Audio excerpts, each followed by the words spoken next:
செந்தூர கற்களை அபகரிக்க முயன்ற சீனியர் அதிகாரிகளை ஹரிஷ் தனது வர்மக்கலை மூலம் அவர்கள் யாரோ ஒரு மர்மமான பாஸின் கட்டுப்பாட்டில் இருப்பதை கண்டுபிடித்தார். அவர்களின் உடலில் ஏற்பட்டுள்ள அமானுஷ மாற்றங்களை கண்டறிய ஹரிஷ் அவர்களின் பிளட்டை டெஸ்ட் செய்ய முடிவு செய்தார். அவர்களின் பிளட் சாம்பிளில் மூலிகை சாறை விட்ட அடுத்த சில வினாடிகளில் அந்த ரத்தத்தில் இருந்து லேசாக புகை வரத் தொடங்கியது. ஒரு சிறிய சத்தத்துடன் உள்ளே ஒரு பெரிய கெமிக்கல் ரியாக்ஷன் நிகழ்ந்தது. கருஞ்சிவப்பாக இருந்த அந்த ரத்தம் மெல்ல மெல்ல நிறம் மாறத் தொடங்கியது. அது சிவப்பிலிருந்து கரு நீளமாகி அடுத்த சில நொடிகளில் பளபளக்கும் க்ளோயிங் ப்ளூ நிறமாக மாறியது. அவர்களை பார்க்க கல்பனாவால் அவர்கள் செந்தூரக்கல்லை திருட முயன்றதை ஜீரணிக்கவே முடியவில்லை. இத்தனை வருடங்களாக மிகவும் நம்பிக்கைக்குரியவர்களாக தான் நம்பிய அதிகாரிகளே துரோகிகளாக மாறியிருப்பதை நினைத்து அவள் அதிர்ந்து போயிருந்தாள். அந்த அறையின் மங்கலான வெளிச்சத்தில் அந்த டெஸ்ட் டியூபில் இருந்த ரத்தம் ஒரு நியான் பல்பை போல நீல நிறத்தில் தகதகவென ஜொலித்துக் கொண்டிருப்பதை பார்த்து 2 ஸ்டெப் பின்னால் நகர்ந்தவள், ரத்தம் ரத்தம் இப்படி நீல கலர்ல மாறும் என்று குழப்பமாக கேட்டாள்.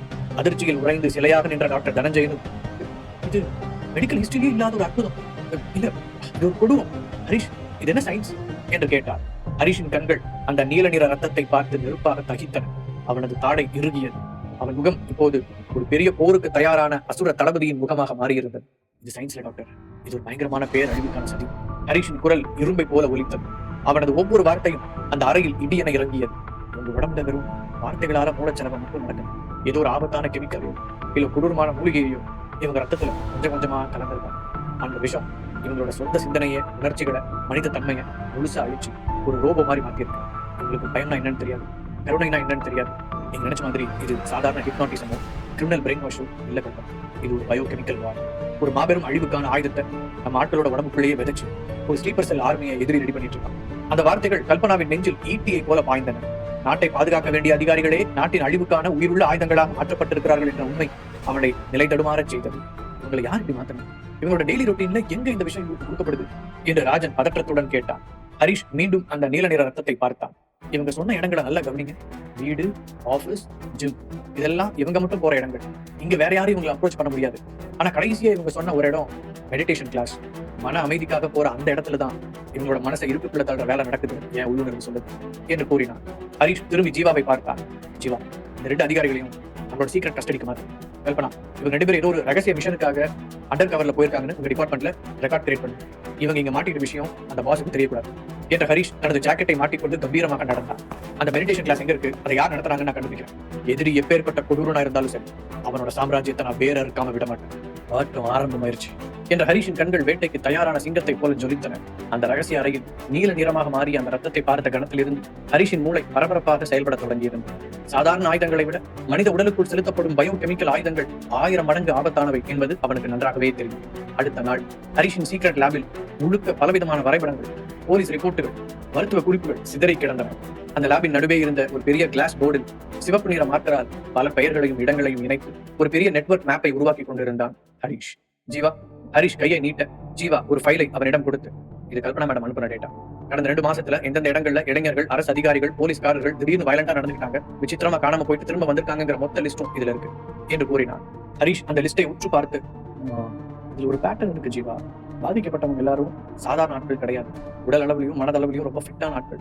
முக்கியமா சமுதாயத்துல நல்ல பேர் எடுத்துவாங்க. அவன் ஸ்பெசிபிக்கா இவங்களை மட்டும் ஏன் டார்கெட் பண்றான்? இவங்க வச்சு அவன் என்ன சாதிக்க போறான் என்று சொல்லிக் கொண்டிருக்கும் போதே அந்த லேபின் கதவு திறக்கப்படும் சத்தம் கேட்டது. டாக்டர் தனஞ்சயன் மிகவும் பதற்றமான முகத்துடன் உள்ளே நுழைந்தார். அவர் கண்களில் தூக்கமின்மையின் சோர்வு அப்பட்டமாக தெரிந்தது. ஹரிஷ், நம்ம எதிரியை வெளியில எங்கேயோ தேடிட்டு இருக்கோம். ஆனா அந்த ஆபத்து நம்ம வீட்டுக்குள்ளே வந்துருச்சுன்னு நினைக்கிறேன் என்ற தனஞ்சயனின் குரல் நடுங்கியது. கிளாஸ் போர்டில் இருந்து திரும்பி பார்த்த ஹரிஷ், என்ன சொல்றீங்க டாக்டர்? ஆமா ஹரிஷ், நம்ம நேஷனல் சித்தா யூனிவர்சிட்டியில படிக்கிற ஸ்டூடெண்ட்ஸ் தான் வருங்காலத்தில் மிகச்சிறந்த மருத்துவர்களா, ஆராய்ச்சியாளர்களா மாற போறவங்க, இந்த நாட்டை பாதுகாக்க போறவங்க. ஆனா கடந்த சில வாரங்களா நம்ம யூனிவர்சிட்டி மென்ஸ் ஹாஸ்டல்ல தங்கி இருக்கிற சில ஸ்டூடெண்ட்ஸோட நடவடிக்கையில பெரிய மாற்றம் தெரியுதுன்னு வார்டன் ரிப்போர்ட் பண்ணியிருக்காரு என்று கூறினார். முதல்ல நீங்க உட்காருங்க டாக்டர் என்று ஹரிஷ் சொல்லவும் தனஞ்சயன் ஒரு நாற்காலியில் அமர்ந்து தன் தலையை கைகளில் தாங்கிக் கொண்டார். அந்த பசங்க எல்லாரும் கிளாஸ் டாப்பர்ஸ், ரொம்ப அமைதியானவங்க. ஆனா இப்ப அவங்க ராத்திரியில சரியா தூங்குறது இல்ல. மிட் நைட்ல ஹாஸ்டல் கிரவுண்ட்ல மணிக்கணக்கா நடக்கிறாங்க. யார்கிட்டயும் சகஜமா பேசுறது இல்ல. ஆனா அவங்களோட பிசிக்கல் ஸ்ட்ரென்த் அசுரத்தனமா அதிகரிச்சிருக்கு. நேற்று ஸ்போர்ட்ஸ் மீட்ல ஒரு பையன் சாதாரண தூக்க முடியாத வெயிட்டா எந்த ஒரு சிரமமும் இல்லாம தூக்கி போட்டு போறான். எனக்கு பயமா இருக்கு ஹரிஷ் என்று கவலையுடன் கூறினார். அவர் கூறியதை கேட்ட ஹரிஷுக்கும் அதிர்ச்சியாக இருந்தது. ஏன்னா அந்த எதிரி நம்ம இடத்துக்கே வந்துட்டான். டாக்டர், அந்த பசங்களோட லிஸ்ட் கொடுங்க, நான் உடனே அவங்களை நேரில் பார்க்கணும் என்று கூறினார். மாலை 6 மணிக்கு நேஷனல் சித்தா யூனிவர்சிட்டியின் பிரம்மாண்டமான ஹாஸ்டல் கிரவுண்ட். பொதுவாக அந்த நேரத்தில் மாணவர்கள் கிரிக்கெட், வாலிபால் என்று விளையாடிக் கொண்டும் அரட்டை அடித்துக் கொண்டும் இருப்பார்கள். ஆனால் இன்று அந்த மைதானத்தின் ஒரு மூலையில் இருந்த ஓப்பன் ஜிம்மில் ஒரு விசித்திரமான அமைதி நிலவியது. ஹரிஷும் ஜீவாவும் சாதாரண உடையில் தூரத்தில் ஒரு மரத்தடியில் நின்று அந்த ஜிம்மை கண்காணித்துக் கொண்டிருந்தார்கள். அங்கே சுமார் 10 மாணவர்கள் உடற்பயிற்சி செய்து கொண்டிருந்தார்கள். டாக்டர் தனஞ்சயன் கொடுத்த லிஸ்டில் இருந்த பெயர்கள் அவர்கள் தான். ஹரிஷ், இங்க பாக்குறதுக்கு நல்ல பசங்க மாதிரி சாதாரணமாக இருக்காங்க, இது உனக்கு வித்தியாசம் தெரியுது என்று கேட்டான் ஜீவா. நல்ல ஒத்துப்பாரு ஜீவா. ஹரிஷின் குரல் தீர்க்கமாக ஒலித்தது.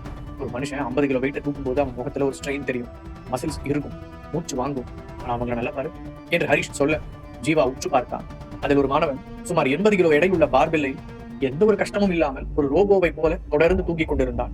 அவன் நெற்றியில் ஒரு சொட்டு வியர்வை கூட இல்லை. அவன் மூச்சு வாங்கும் சத்தமே கேட்கவில்லை. அப்போது திடீரென அவனுடைய கையில் இருந்த அந்த 80 கிலோ இரும்பு எடை கை நழுவி அவன் கால் கட்டை விரலின் மீது டமார் என்ற சத்தத்துடன் விழுந்தது. அட பாவமே, விரல் நசுங்கி இருக்குமேடா! ஜீவா பதறி போய் கத்தினான். சாதாரண மனிதனாக இருந்தால் அந்த வலியில் கதறி துடித்து கீழே விழுந்திருக்க வேண்டும், ரத்தம் பீறிட்டு வந்திருக்க வேண்டும். ஆனால் அந்த மாணவன் எந்த ஒரு ரியாக்ஷனும் கொடுக்கவில்லை. வலியில் அவன் முகம் சுடிக்கவில்லை. சாதாரணமாக குனிந்து தன் காலில் விழுந்த அந்த இரும்பு கம்பியை எடுத்து மீண்டும் ஸ்டாண்டில் வைத்தான். அவனது கால் விரலில் இருந்து ரத்தம் கசிந்து கொண்டிருந்தது. ஆனால் அதை அவன் பொருட்படுத்தவே இல்லை.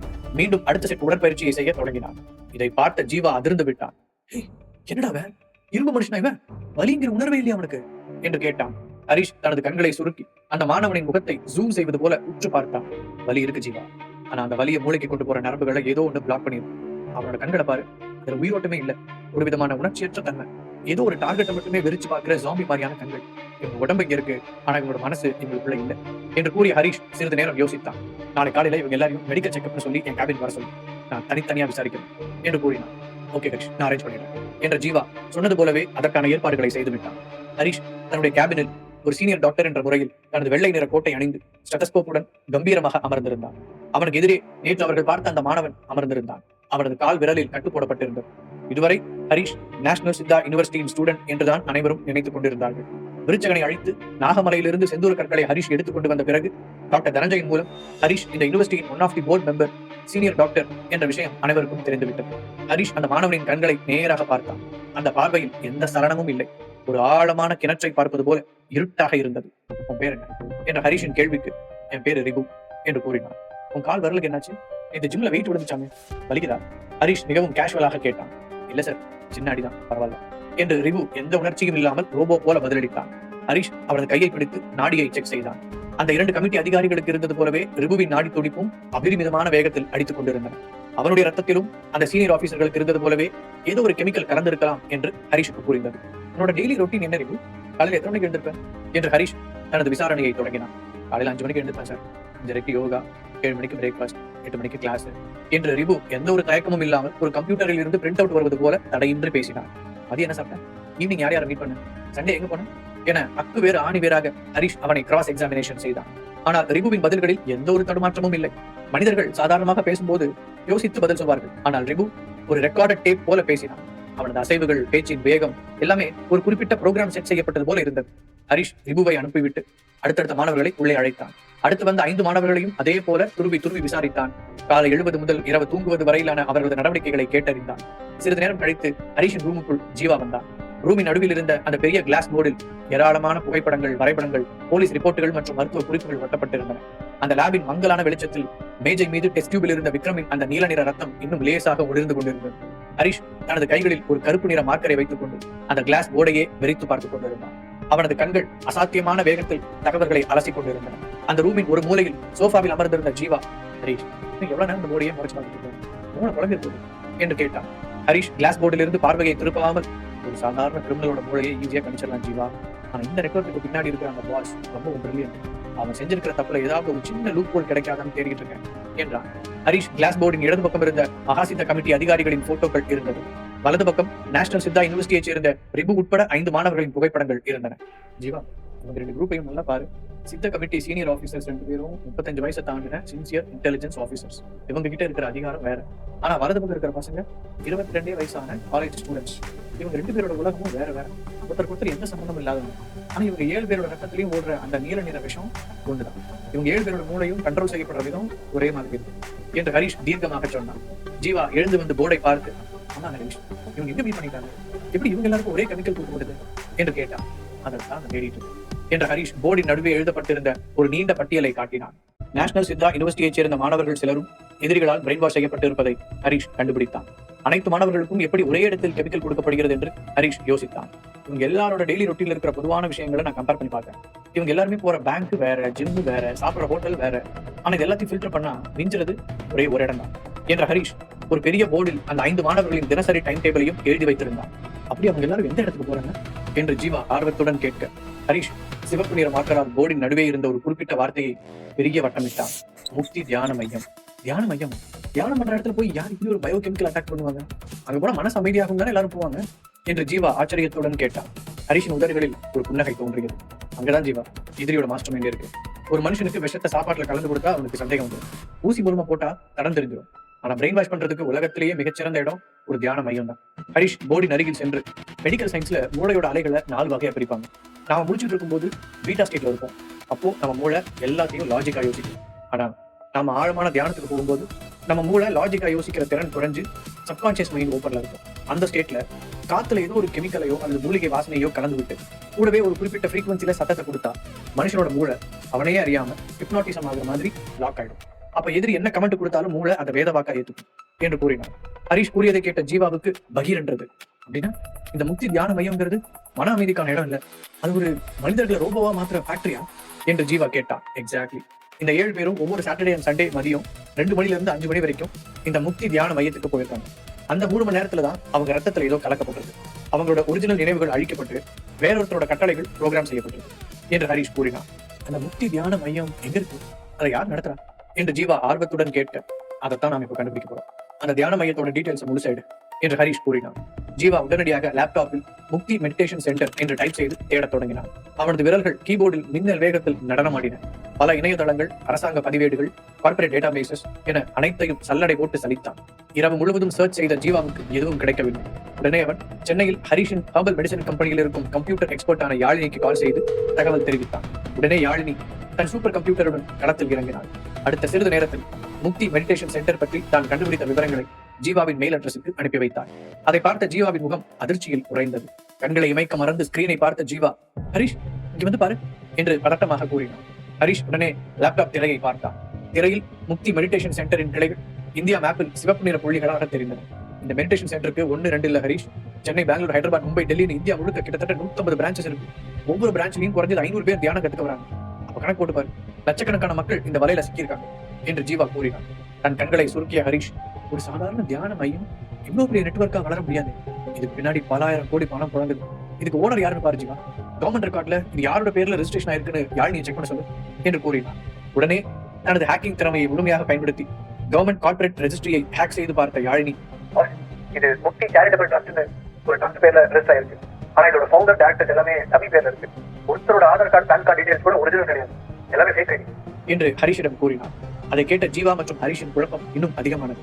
ஒரு பெரிய சாம்ராஜ்யத்தின் ஆணிவேர் பணத்தில் தான் இருக்கும் என்பதை புரிந்து கொண்ட ஹரிஷ், ஓகே யாழினி, இதுக்கு ஃபண்ட் எங்கிருந்து வருதுன்னு செக் பண்ணும் என்று சொல்ல, உடனே யாழினி அந்த சென்டரின் பேங்க் டிரான்சாக்ஷன்களை ட்ராக் செய்து பார்த்தாள்.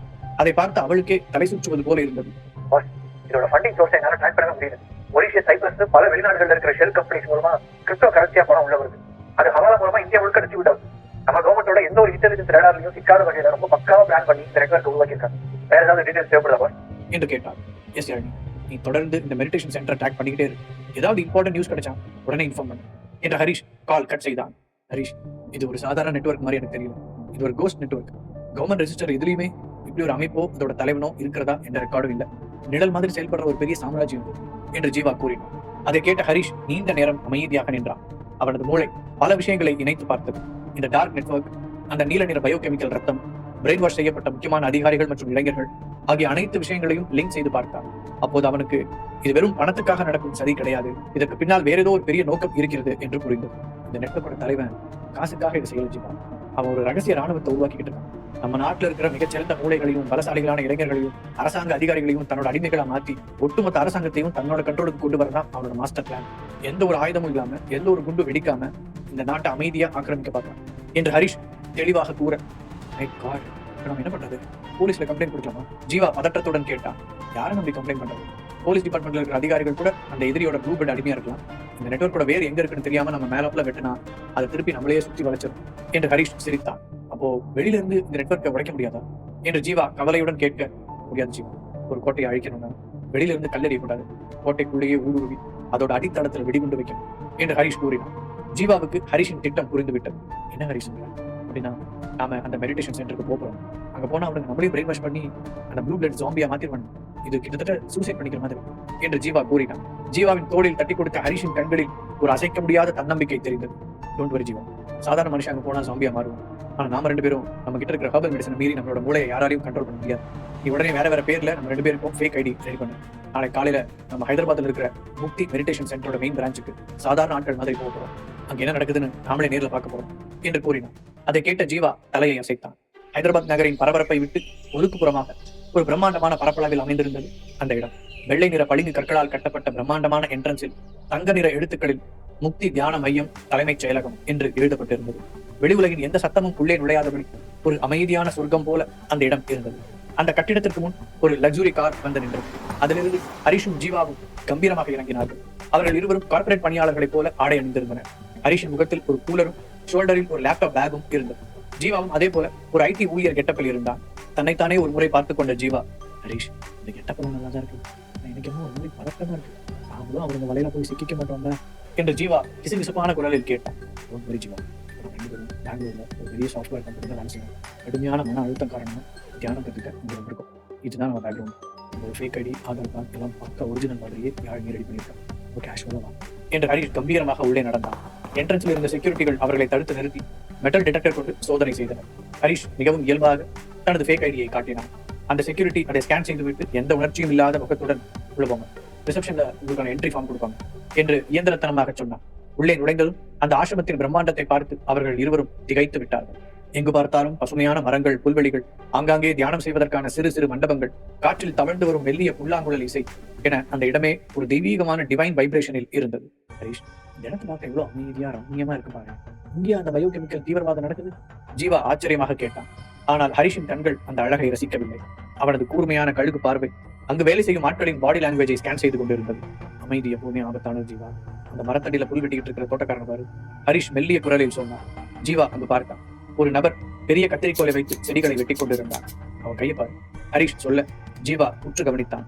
அந்த தோட்டக்காரன் செடியை வெட்டும் போது தவறுதலாக அவனது இடது கையின் ஆள்காட்டி விரலிலும் கத்தரிக்கோல் பட்டு விரல் சதையை ஆழமாக வெட்டி ரத்தம் சொட்டியது. ஆனால் அந்த நபர் எந்த ஒரு வலியும் இல்லாமல், ஒரு சிறு முடகல் கூட இல்லாமல், முகத்தில் எந்த சலனமும் இல்லாமல் தொடர்ந்து செடிகளை வெட்டி கொண்டே இருந்தான். அவனது கண்கள் பிளாஸ்டிக் பொம்மையின் கண்களைப் போல உயிரற்று இருந்தன. அதை பார்த்த ஜீவாவுக்கு பகீரென்றது. விரல் அறுபட்டு அவனுக்கு வலிக்கலையா? வலிக்கல. ஏன்னா அவனோட மூளை நரம்புகள் அவனோட கண்ட்ரோல் இல்லை. இங்க செக்யூரிட்டியா நிக்கிறவங்க, வேலை செய்யறவங்க, அட்மினிஸ்ட்ரேஷன்ல இருக்கிறவங்க அத்தனை பேரோட ரத்தத்திலையும் அந்த நீல நிற விஷம் ஓடிக்கிட்டு இருக்கு. அத்தனை பேரும் பிரெயின் வாஷ் பண்ணப்பட்ட ஜாம்பிஸ் மாதிரி இருக்காங்க. இது ஆசிரம எழுதிதான் அரக்கண்களோட போட்டோ. ஹரிஷ் தீர்க்கமாக சொன்னான். ரிசப்ஷனில் இருந்த ஒரு பெண் எந்த ஒரு புன்னகையும் இல்லாமல் இயந்திரத்தை போலவே இவர்களது விவரங்களை பதிவு செய்துவிட்டு ஒரு பேட்ச் 4 ஒதுக்கப்பட்டிருக்கு. தியான மண்டபம் 3 போங்க, செஷன் இன்னும் 10 நிமிஷத்தில் ஆரம்பிக்கும் என்று கூறினாள். இருவரும் தியான மண்டபத்தை நோக்கி நடந்தனர். அந்த மண்டபம் ஒரு பெரிய டோம் வடிவத்தில் கட்டப்பட்டிருந்தது. உள்ளே சுமார் 1000 பேர் அமரக்கூடிய பிரம்மாண்டமான இடம். மண்டபத்திற்குள் நுழைவதற்கு முன் ஹரிஷ் ஜீவாவின் கையை பிடித்து இழுத்துக் கொண்டு அங்கிருந்த ஒரு ஒதுக்குப்புறமான ரெஸ்ட் ரூமுக்குள் நுழைந்தான். ரெஸ்ட் ரூமுக்குள் யாரும் இல்லை என்பதை உறுதி செய்து கொண்ட ஹரிஷ் தனது பாக்கெட்டில் இருந்து சிறிய மரத்தாலான ஒரு டப்பாவை எடுத்தான். அதை திறந்ததும் அதனுள் கருமை கலந்த பச்சை நிறத்தில் சிறு மிளகளவில் 2 மாத்திரைகள் இருந்தன. அதிலிருந்து ஒரு விதமான விசித்திரமான மூலிகை வாசம் வீசியது. இது என்ன ஹரிஷ் என்று ஜீவா குழப்பத்துடன் கேட்டான். இது ஆன்டிடோட். நாட்டை அழிக்க நினைக்கிற அந்த எதிரி தியானம்ங்கிற பேர்ல என்ன மாதிரியான பிரெயின் வாஷ் டெக்னிக்கை பயன்படுத்துவான்னு நமக்கு தெரியாது. இது அந்த நீல நிற ரத்தத்தை உருவாக்குற கெமிக்கலை முறியடிக்கிறதுக்கான டேப்லெட், இதை போட்டுக்கோ என்று கூறிய ஹரிஷ் ஒரு மாத்திரையை ஜீவாவின் கையில் கொடுத்தான். அந்த மாத்திரையை பார்த்த ஜீவா, இது என்ன டேப்லெட், இதை போட்டா என்ன நடக்கும் ஹரிஷ் என்று ஆர்வத்துடன் கேட்டான். நாம இந்த தியான மண்டபத்துக்குள்ள போனதும் அநேகமா அவங்க காத்துல ஏதோ ஒரு ஹாலுசினேஷன் கெமிக்கலை ஸ்ப்ரே பண்ணுவாங்கன்னு நினைக்கிறேன். கூடவே ஒரு குறிப்பிட்ட ஃப்ரீக்வன்சில மியூசிக்கை பிளே பண்ணலாம். அந்த மியூசிக் சத்தமும் கெமிக்கல் வாசனையும் ஒன்னா சேரும்போது நம்ம மூளையில இருக்கிற நியூரான்ஸ் எல்லாமே செயலிழந்து அவங்க சொல்ற கமாண்டை ஏத்துக்கிற அடிமையா மாறிடும். இது எல்லாமே என்னோட கெஸிங் தான். சப்போஸ் அந்த மாதிரி ஏதாவது நடந்தா இந்த மாத்திரை நம்ம மூளைக்குள்ள ஒரு பாதுகாப்பு அரணை உருவாக்கும். எந்த கெமிக்கலும் எந்த சத்தமும் உன்னை ஹிப்னாட்டிசம் பண்ண விடாம தடுக்கும். உன் சுய நினைவு அப்படியே இருக்கும் என்று ஹரிஷ் தனது மாத்திரையை வாயில் போட்டு விழுங்கினான். ஜீவாவும் தயங்காமல் அதை விழுங்கினான். மாத்திரை தொண்டைக்குள் சென்றதும் உடலெங்கும் ஒரு மெல்லிய குளிர்ச்சி பரவுவதை அவன் உணர்ந்தான். எதிரிகளால் பிரெயின் வாஷ் செய்யப்படும் இளைஞர்கள் அனைவரும் முக்தி தியான மையம் என்ற இடத்திற்கு செல்வதை ஹரிஷ் கண்டுபிடித்தான். அங்கு என்ன நடக்கிறது என்பதை கண்டுபிடிக்க ஹரிஷும் ஜீவாவும் அந்த மெடிடேஷன் சென்டருக்கு செல்ல தயாரானார்கள். இருவரும் தங்களை ஹிப்னாட்டிசம் பண்ண விடாமல் தடுக்கும் ஹெர்பல் டேப்லெட்டை எடுத்துக்கொண்டார்கள். ஜீவா, நான் சொல்றது நல்லா ஞாபகம் வச்சுக்கோ. உள்ள போனதும் அங்க என்ன நடக்குது, மக்கள் எல்லாரும் எப்படி ரியாக்ட் பண்றாங்க, அதெல்லாம் கேர்ஃபுல்லா வாட்ச் பண்ணணும். எல்லாரும் மயக்க நிலைக்கு போனா நாமளும் அவங்கள மாதிரியே நடிக்கணும். கண்ணை பாதி மூணு மாதிரி வச்சு ஷோல்டரை லூஸ் பண்ணிட்டு அது என்ன நடந்தாலும் ரியாக்ட் பண்ணக்கூடாது. எதிரிக்கு நாம அவரோட வலையில விழுந்தோம் நம்ப வைக்கும் என்று ஹரிஷ் ஜீவாவை அலர்ட் செய்தான். இருவரும் தியான மண்டபத்திற்குள் நுழைந்தனர். மண்டபம் முழுவதும் ஒரு விதமான மங்கலான நீல நிற வெளிச்சம் பரவி இருந்தது. தரையில் விரிக்கப்பட்டிருந்த மென்மையான தரை விருப்புகளில் ஏற்கனவே சுமார் 300 பேர் சம்மணமிட்டு அமர்ந்திருந்தனர். ஐடி ஊழியர்கள், கல்லூரி மாணவர்கள், சில அரசு அதிகாரிகள் என பலதரப்பட்ட மக்கள் அங்கே இருந்தனர். ஹரிஷும் ஜீவாவும் அவர்களுக்கு நடுவே சென்று அமர்ந்து கொண்டனர். மண்டபத்தின் முன்பக்கத்தில் இருந்த ஒரு சிறிய மேடையில் காவி உடை அணிந்த ஒரு நபர் வந்து அமர்ந்தார். அவர் முகம் மிகவும் அமைதியாக இருந்தாலும் கண்கள் ஒரு கொடூரமான வெறியை கொண்டிருந்தன. அவர்தான் அந்த செஷனின் இன்ஸ்ட்ரக்டர் என்று அவர்களுக்கு புரிந்தது. எல்லாரும் கண்களை மூடிக்கொள்ள, உங்க மனதை ஒருமுகப்படுத்துங்க என்ற இன்ஸ்ட்ரக்டரின் குரல் ஒரு ஆழமான எக்கோ எஃபெக்டுடன் மண்டபம் முழுவதும் ஒலித்தது. உள்ளே நுழைந்தது முதல் ஹரிஷ் அந்த மண்டபத்தில் இருக்கும் ஒவ்வொரு விஷயத்தையும் மிகவும் கவனமாக பார்த்துக் கொண்டிருந்தான். சுவர்கள் சவுண்டை பல மடங்கு துல்லியமாக பிரதிபலிக்கும் வகையில் நவீன முறையில் அமைக்கப்பட்டிருந்ததை அவன் கவனித்தான். அந்த இன்ஸ்ட்ரக்டர் கூறியதை கேட்டதும் அனைவரும் கண்களை மூடினார்கள். ஹரிஷும் ஜீவாவும் கண்களை லேசாக மூடியபடி தங்களை சுற்றி நடப்பதை கவனமாக பார்த்துக் கொண்டிருந்தனர். திடீரென அந்த மண்டபத்தின் வெளிச்சம் இன்னும் குறைந்தது. ஸ்பீக்கர்களில் இருந்து ஒரு விசித்திரமான சவுண்ட் வர தொடங்கியது. அது பாட்டு கிடையாது, வெறும் ஹம்மிங் போன்ற ஒரு சத்தம் கேட்டது. ஹரிஷின் மூளை உடனடியாக அதை அனலைஸ் செய்து அது பைனாரல் பீட்ஸ் என்று கண்டுபிடித்தது. பைனாரல் பீட்ஸ் என்பது இடது காதுகளுக்கு ஒரு ஃப்ரீக்வன்சியிலும் வலது காதுக்கு மற்றொரு ஃப்ரீக்வன்சியிலும் ஒலியை செலுத்தும் போது நம்முடைய மூளை தீட்டா ஸ்டேட்டுக்கு செல்லும். அதை தியான நிலை அல்லது பாதி தூக்க நிலை என்று சொல்வார்கள். அந்த நிலையில் இருக்கும்போது ஒரு மனிதனின் சப்கான்சியஸ் மைண்ட் திறந்திருக்கும். அந்த நேரத்தில் ஒருவருக்கு கொடுக்கப்படும் கட்டளைகளை மூளை தர்க்கம் செய்யாமல் அப்படியே ஏற்கும். வலுக்கட்டாயமாக ஒரு நபரின் மூளையை அந்த நிலைக்கு கொண்டு சென்று அதை ஒரு கொடூரமான சைக்காலஜிக்கல் வெப்பனாக மாற்றலாம். இப்போது அந்த முறையைத்தான் இந்த மெடிடேஷன் சென்டரில் இருக்கும் இன்ஸ்ட்ரக்டர் செய்ய போகிறார் என்று ஹரிஷுக்கு புரிந்தது. ஹரிஷ் இதை பற்றி யோசித்துக் கொண்டிருக்கும் போதே அந்த மண்டபத்தின் மேலே இருந்த ஏசி பெஞ்சில் இருந்து ஒரு மெல்லிய வெண்ணிற புகை மண்டபம் முழுவதும் பரவ தொடங்கியது. அந்த புகையில் ஒரு விதமான இனிமையான மல்லிகையும் சந்தனமும் கலந்த அமானுஷ்ய வாசனை போல இருந்தது. யாரும் நல்ல மூச்சை விடுங்க, ஆழமா இழுத்து மூச்சை விடுங்க என்று இன்ஸ்ட்ரக்டரின் குரல் இப்போது கட்டளையிடுவது போல மாறியது. புகையை சுவாசித்த அடுத்த சில நிமிடங்களில் மண்டபத்தில் இருந்த மக்களின் உடலில் மாற்றங்கள் தெரிய தொடங்கின. அவர்களுக்கு பக்கத்தில் அமர்ந்திருந்த ஒரு சாப்ட்வேர் இன்ஜினியரின் உடல் லேசாக துடித்தது. அவனது கண்கள் பாதி திறந்திருக்க கருவிழிகள் மேலே சொருகத் தொடங்கின. மூச்சு விடுக்கும் வேகம் குறைந்து ஒரு இயந்திரத்தை போல சீராக மாறியது. ஜீவாவுக்கும் அந்த புகையின் வாசனை மூக்கை துடைத்தது. அந்த பைனாரல் பீட் சத்தம் அவனது மூளையை லேசாக மறத்து போக செய்வது போல இருந்தது. அவனுக்கு சற்று தலை சுற்றுவது போல தோன்றிய அடுத்த நொடி அவன் விழுங்கிய ஹரிஷின் சித்தமூலிகை மாத்திரை தனது வேலையை காட்டத் தொடங்கியது. மூளை நரம்புகளில் ஒரு சுறுசுறுப்பு பரவி அந்த மயக்க நிலையை உடனடியாக அடித்து நொறுக்கியது. ஜீவா முழு சுய நினைவுடன் இருந்தான். வாடா, ஹரிஷ் மட்டும் இல்லைன்னா இந்நேரம் நான் சோம்பி ஆயிருப்பேன் என்று மனதுக்குள் நினைத்துக் கொண்டான். ஹரிஷ் தனது கண்களை சிறிதளவு திறந்து சுற்றிலும் பார்த்தான். அந்த மண்டபத்தில் இருந்த 300 பேரும் இப்போது முழுமையாக ஹிப்னாட்டிசம் நிலைக்கு சென்று விட்டனர். அவர்கள் அனைவரும் ரோபோக்கள் போல அசையாமல் அப்படியே அமர்ந்திருந்தனர். இதையெல்லாம் பார்த்துக் கொண்டிருந்த ஹரிஷ், ஜீவா ஆக்ஷனை ஸ்டார்ட் பண்ண என்று ஜீவாவின் காலில் லேசாக தட்டி சிக்னல் கொடுத்தான். உடனே ஜீவா பக்கத்தில் இருந்தவனை போலவே தனது தோள்களை தொங்க போட்டுக் கொண்டு கழுத்தை லேசாக சாய்த்து முகத்தில் எந்த உணர்ச்சியும் இல்லாதவாறு கண்களை பாதி திறந்து வைத்துக் கொண்டு ஜாம்பி போல நடிக்க தொடங்கினான். ஹரிஷின் நடிப்பு அதைவிட பிரமாதமாக இருந்தது. ஹெர்பல் மெடிசனில் எக்ஸ்பர்ட்டாக இருக்கும் ஹரிஷ் நேஷனல் சித்தா யூனிவர்சிட்டிக்கு வந்த பிறகு சித்த மருத்துவம் மற்றும் யோக கலையிலும் எக்ஸ்பர்ட்டாக இருந்தான். இப்போது அவன் யோக கலையை பயன்படுத்தி தனது நாடி துடிப்பையும் மூச்சு விடும் வேகத்தையும் செயற்கையாக குறைத்தான். இப்போது ஏதாவது ஒரு மெடிக்கல் எக்யூப்மெண்ட் வைத்து செக் செய்தாலும் கூட அவன் ஆழ்ந்த ஹிப்னாட்டிசமில் இருப்பது போலவே காட்டும். அந்த அளவுக்கு உடலை கட்டுப்படுத்தும் வித்தையை ஹரிஷ் கற்றிருந்தான். சிறிது நேரம் கழித்து மேடையில் இருந்த இன்ஸ்ட்ரக்டர் தனது கையை உயர்த்த ஹம்மிங் மியூசிக் நின்றது. மண்டபத்தின் பக்கவாட்டு கதவுகள் திறக்கப்பட்டு கருப்பு நிற உடையில் 6 அடி உயரத்துக்கு மேல் இருந்த ஜிம் பாடி உடலமைப்பை கொண்ட 6 செக்யூரிட்டிகள் உள்ளே நுழைந்தனர். அவர்களின் கைகளில் சிறிய டார்ச் லைட்டுகளும் சில மருத்துவ கருவிகளும் இருந்தன. அவர்கள் வரிசையாக ஒவ்வொரு நபரின் அருகிலும் வந்து அவர்கள் முழுமையாக பிரெயின் வாஷ் செய்யப்பட்டு விட்டார்களா என்று செக் செய்ய தொடங்கினர். ஒரு செக்யூரிட்டி ஹிப்னாட்டிசமில் இருந்த ஒருவனின் கண்களை திறந்து டார்ச் லைட்டை அடித்து பார்த்தான். அவனது கருவிழி சுருங்கவே இல்லை. ஜீவாவின் இதயம் வேகமாக துடித்தது. அவர்கள் தங்களை நெருங்கி வருவது தெரிந்தது. லைட் அடிச்சு பார்த்தா மாட்டிக்கொண்டா என்று ஜீவா மனதுக்குள் கதறினான். ஒரு முரட்டு செக்யூரிட்டி ஜீவாவின் முன் வந்து நின்றான். ஜீவா மூச்சை அடக்கிக் கொண்டு முகத்தை மரக்கட்டை போல வைத்துக் கொண்டான். செக்யூரிட்டி ஜீவாவின் கண்களில் லைட்டை அடித்தான். மாத்திரையின் எஃபெக்டால் ஜீவாவின் கருவிழிகள் பெரிதாக ரியாக்ட் செய்யவில்லை. செக்யூரிட்டி திருப்தியுடன் அடுத்த நபருக்கு நகர்ந்தான். அடுத்து அந்த செக்யூரிட்டி ஹரிஷின் முன் வந்து நின்றான். ஹரிஷை உற்று பார்த்த அந்த செக்யூரிட்டிக்கு ஏதோ சந்தேகம் வந்தது போல தோன்றியது. அவன் ஹரிஷின் முகத்திற்கு மிக அருகில் குனிந்து அவனது நாடியை பிடித்து பார்த்தான். ஹரிஷ் அமைதியாக இருந்தான். அவனது யோக சக்தியால் நாடி துடிப்பு மிக மிக குறைவாக ஒரு இயந்திரத்தின் துடிப்பை போல இருந்தது. செக்யூரிட்டி ஹரிஷின் கண்களை அகலமாக திறந்து லைட்டை அடித்தான். ஹரிஷ் தனது யோக கலையின் மூலம் தன் நரம்புகளை தற்காலிகமாக லாக் செய்திருந்ததால் அவனது கருவிழி அந்த வெளிச்சத்திற்கு சிறிதும் சுருங்காமல் அப்படியே உறைந்து நின்றது. அந்த செக்யூரிட்டியின் சந்தேகம் இப்போது முழுமையாக நீங்கிவிட்டது. ஹரிஷின் தோளை தட்டிவிட்டு முன்னால் சென்றான். ஹரிஷ் மனதுக்குள் லேசாக புன்னகைத்துக் கொண்டான். செக்கிங் முடிந்தது. செக்யூரிட்டிகள் மேடையில் இருந்த இன்ஸ்ட்ரக்டரை பார்த்து தலையசைத்தனர். அனைவரும் நமது கட்டுப்பாட்டுக்குள் வந்து விட்டார்கள் என்று இன்ஸ்ட்ரக்டர் ஒரு மைக்ரோபோனில் யாருக்கோ தகவல் கொடுத்தார். இவங்கள பிசிக்கல் ஸ்ட்ரென்த் அதிகமா இருக்கிறவங்களை மட்டும் தனியா பிரிச்சு எலைட் பேட்ச் அனுப்புங்க, மற்றவங்களை சாதாரண ட்ரைனிங் அனுப்புங்க, பாஸ் இன்னைக்கு நைட் இவங்களுக்கு ஸ்பெஷல் தீர்த்தம் கொடுப்பார் என்று அந்த இன்ஸ்ட்ரக்டர் கூறினார். இவர்கள் பேசிக் கொள்வது அனைத்தும் ஹரிஷின் காதில் தெளிவாக கேட்டது. உடனே அவன் மூளை அலர்ட் ஆனது. எலிட் பேட்ச், ஸ்பெஷல் தீர்த்தம், அதுதான் அந்த நீல நிற ரத்தத்தை உருவாக்குற கெமிக்கலா இருக்கும் என்று தனக்குள் முணுமுணுத்துக் கொண்டான். அந்த கெமிக்கலை தயாரிக்க பயன்படும் மூலப்பொருள் என்ன, இந்த சாம்ராஜ்யத்தை இயக்கும் அந்த மாஸ்டர் மைண்ட் யார் என்பதை நேரடியாக பார்க்க ஹரிஷுக்கு இப்போது ஒரு வழி கிடைக்கப் போகிறது. தியான மண்டபத்தில் உரைத்துக் கொண்டிருந்த அந்த பைனாரல் பீட் சத்தம் மெதுவாக குறைந்து முழுமையாக நின்றது. ஏசி வெண்டுகளிலிருந்து வந்து கொண்டிருந்த அந்த வெண்ணிற புகையும் நின்றது. எல்லாரும் கண்களை திறங்க என்று மேடையில் இருந்த இன்ஸ்ட்ரக்டர் குரல் கொடுத்தார். மண்டபத்தில் இருந்த 300 பேரும் மெதுவாக கண்களை திறந்தனர். அவர்களின் முகங்களில் எந்த ஒரு சலனமும் இல்லை. மனித உணர்ச்சிகள் அனைத்தும் உறிஞ்சப்பட்டு கட்டளைகளுக்கு கீழ்ப்படியும் வெறும் பொம்மைகளாக அவர்கள் மாறியிருந்தனர். ஹரிஷும் ஜீவாவும் தங்களை சுற்றியிருப்பவர்களைப் போலவே எந்த உணர்ச்சியும் இல்லாத ஜாம்பி முகபாவனையோடு கண்களை திறந்தனர். இன்ஸ்ட்ரக்டர் எழுந்து நின்று அனைவரையும் கூர்மையாக பார்த்தார். இன்னைக்கு உங்களோட தியான நிலை ரொம்ப சிறப்பா இருந்துச்சு. உங்க மனசு இப்போ எந்த பாரமும் இல்லாம சுத்தமா லேசா இருக்கு. ஆனா என்று சற்று நிறுத்தி அவர் தனது குரலை உயர்த்தினார். நம்ம பாஸுக்கு சேவை செய்யும் பாக்கியம் உங்க எல்லாருக்கும் கிடைச்சிடாது. அதுக்கு அபாரமான உடல் வலிமையும் அசைக்க முடியாத மன உறுதியும் தேவை. சாதாரண மனுஷங்களை விட பல மடங்கு சக்தி வாய்ந்தவர்களால மட்டுமே நம்ம பாஸோட படை வீரர்களாக முடியும். அதுக்கு நீங்க தகுதியா இருக்கீங்களான்னு செக் பண்ண இப்போ உங்களுக்கான ஒரு சின்ன டெஸ்ட் நடக்க போகுது என்று கூறிய அந்த இன்ஸ்ட்ரக்டர் அங்கிருந்த செக்யூரிட்டிகளை பார்த்து சிக்னல் கொடுத்தார். அவர் சிக்னல் கொடுத்ததும் மண்டபத்தின் பக்கவாட்டு கதவுகள் திறக்கப்பட்டு சில செக்யூரிட்டிகள் உள்ளே வந்தனர். அவர்களின் கைகளில் கூர்மையான இரும்பு ஊசிகளும் சில கனமான இரும்பு குண்டுகளும் இருந்தன. இது என்டியூரன்ஸ் டெஸ்ட் என்று ஹரிஷ் மனதுக்குள் நினைத்துக் கொண்டார். செக்யூரிட்டிகள் ஒவ்வொருவரிடமும் சென்று அந்த இரும்பு குண்டை தூக்கச் சொன்னார்கள். சாதாரண மனிதர்களால் அதை தூக்குவது மிகவும் சிரமமான விஷயம். அது மட்டும் இல்லாமல் அவர்கள் கைகளில் அந்த இரும்பு ஊசியால் ஒரு சிறிய கீறலை ஏற்படுத்தி வலியை தாங்கும் திறனையும் பரிசோதித்தனர். ஜீவாவின் முறை வந்தது. செக்யூரிட்டி அவரிடம் அந்த இரும்பு குண்டை கொடுத்தான். ஜீவா அதை தூக்க முடியாமல் திணறுவது போலவும் ஊசியால் கீறியதும் வலியில் முகம் சுளிப்பது போலவும் மிக சிறப்பாக நடித்தான். செக்யூரிட்டி அவனை பார்த்துவிட்டு நீ நார்மல் ஆச்சு என்று சொல்லி அவனை இடது பக்கம் இருந்த வரிசையில் நிற்கச் சொன்னான். அடுத்து ஹரிஷின் முறை வந்தது. ஒரு செக்யூரிட்டி சுமார் 50 கிலோ எடையுள்ள அந்த இரும்பு குண்டை ஹரிஷின் கைகளில் வைத்தான். ஹரிஷ் ஒரு இயந்திரத்தை போல எந்த ஒரு முக மாற்றமும் இல்லாமல் மூச்சு வாங்குவது கூட தெரியாமல் அதை அசால்ட்டாக தூக்கி நின்றான். செக்யூரிட்டி அந்த இரும்பு ஊசியால் ஹரிஷின் கையில் அழுந்த கீறினான். ரத்தம் கசிந்தது. ஆனால் ஹரிஷ் கண்ணிமைக்க கூட இல்லை.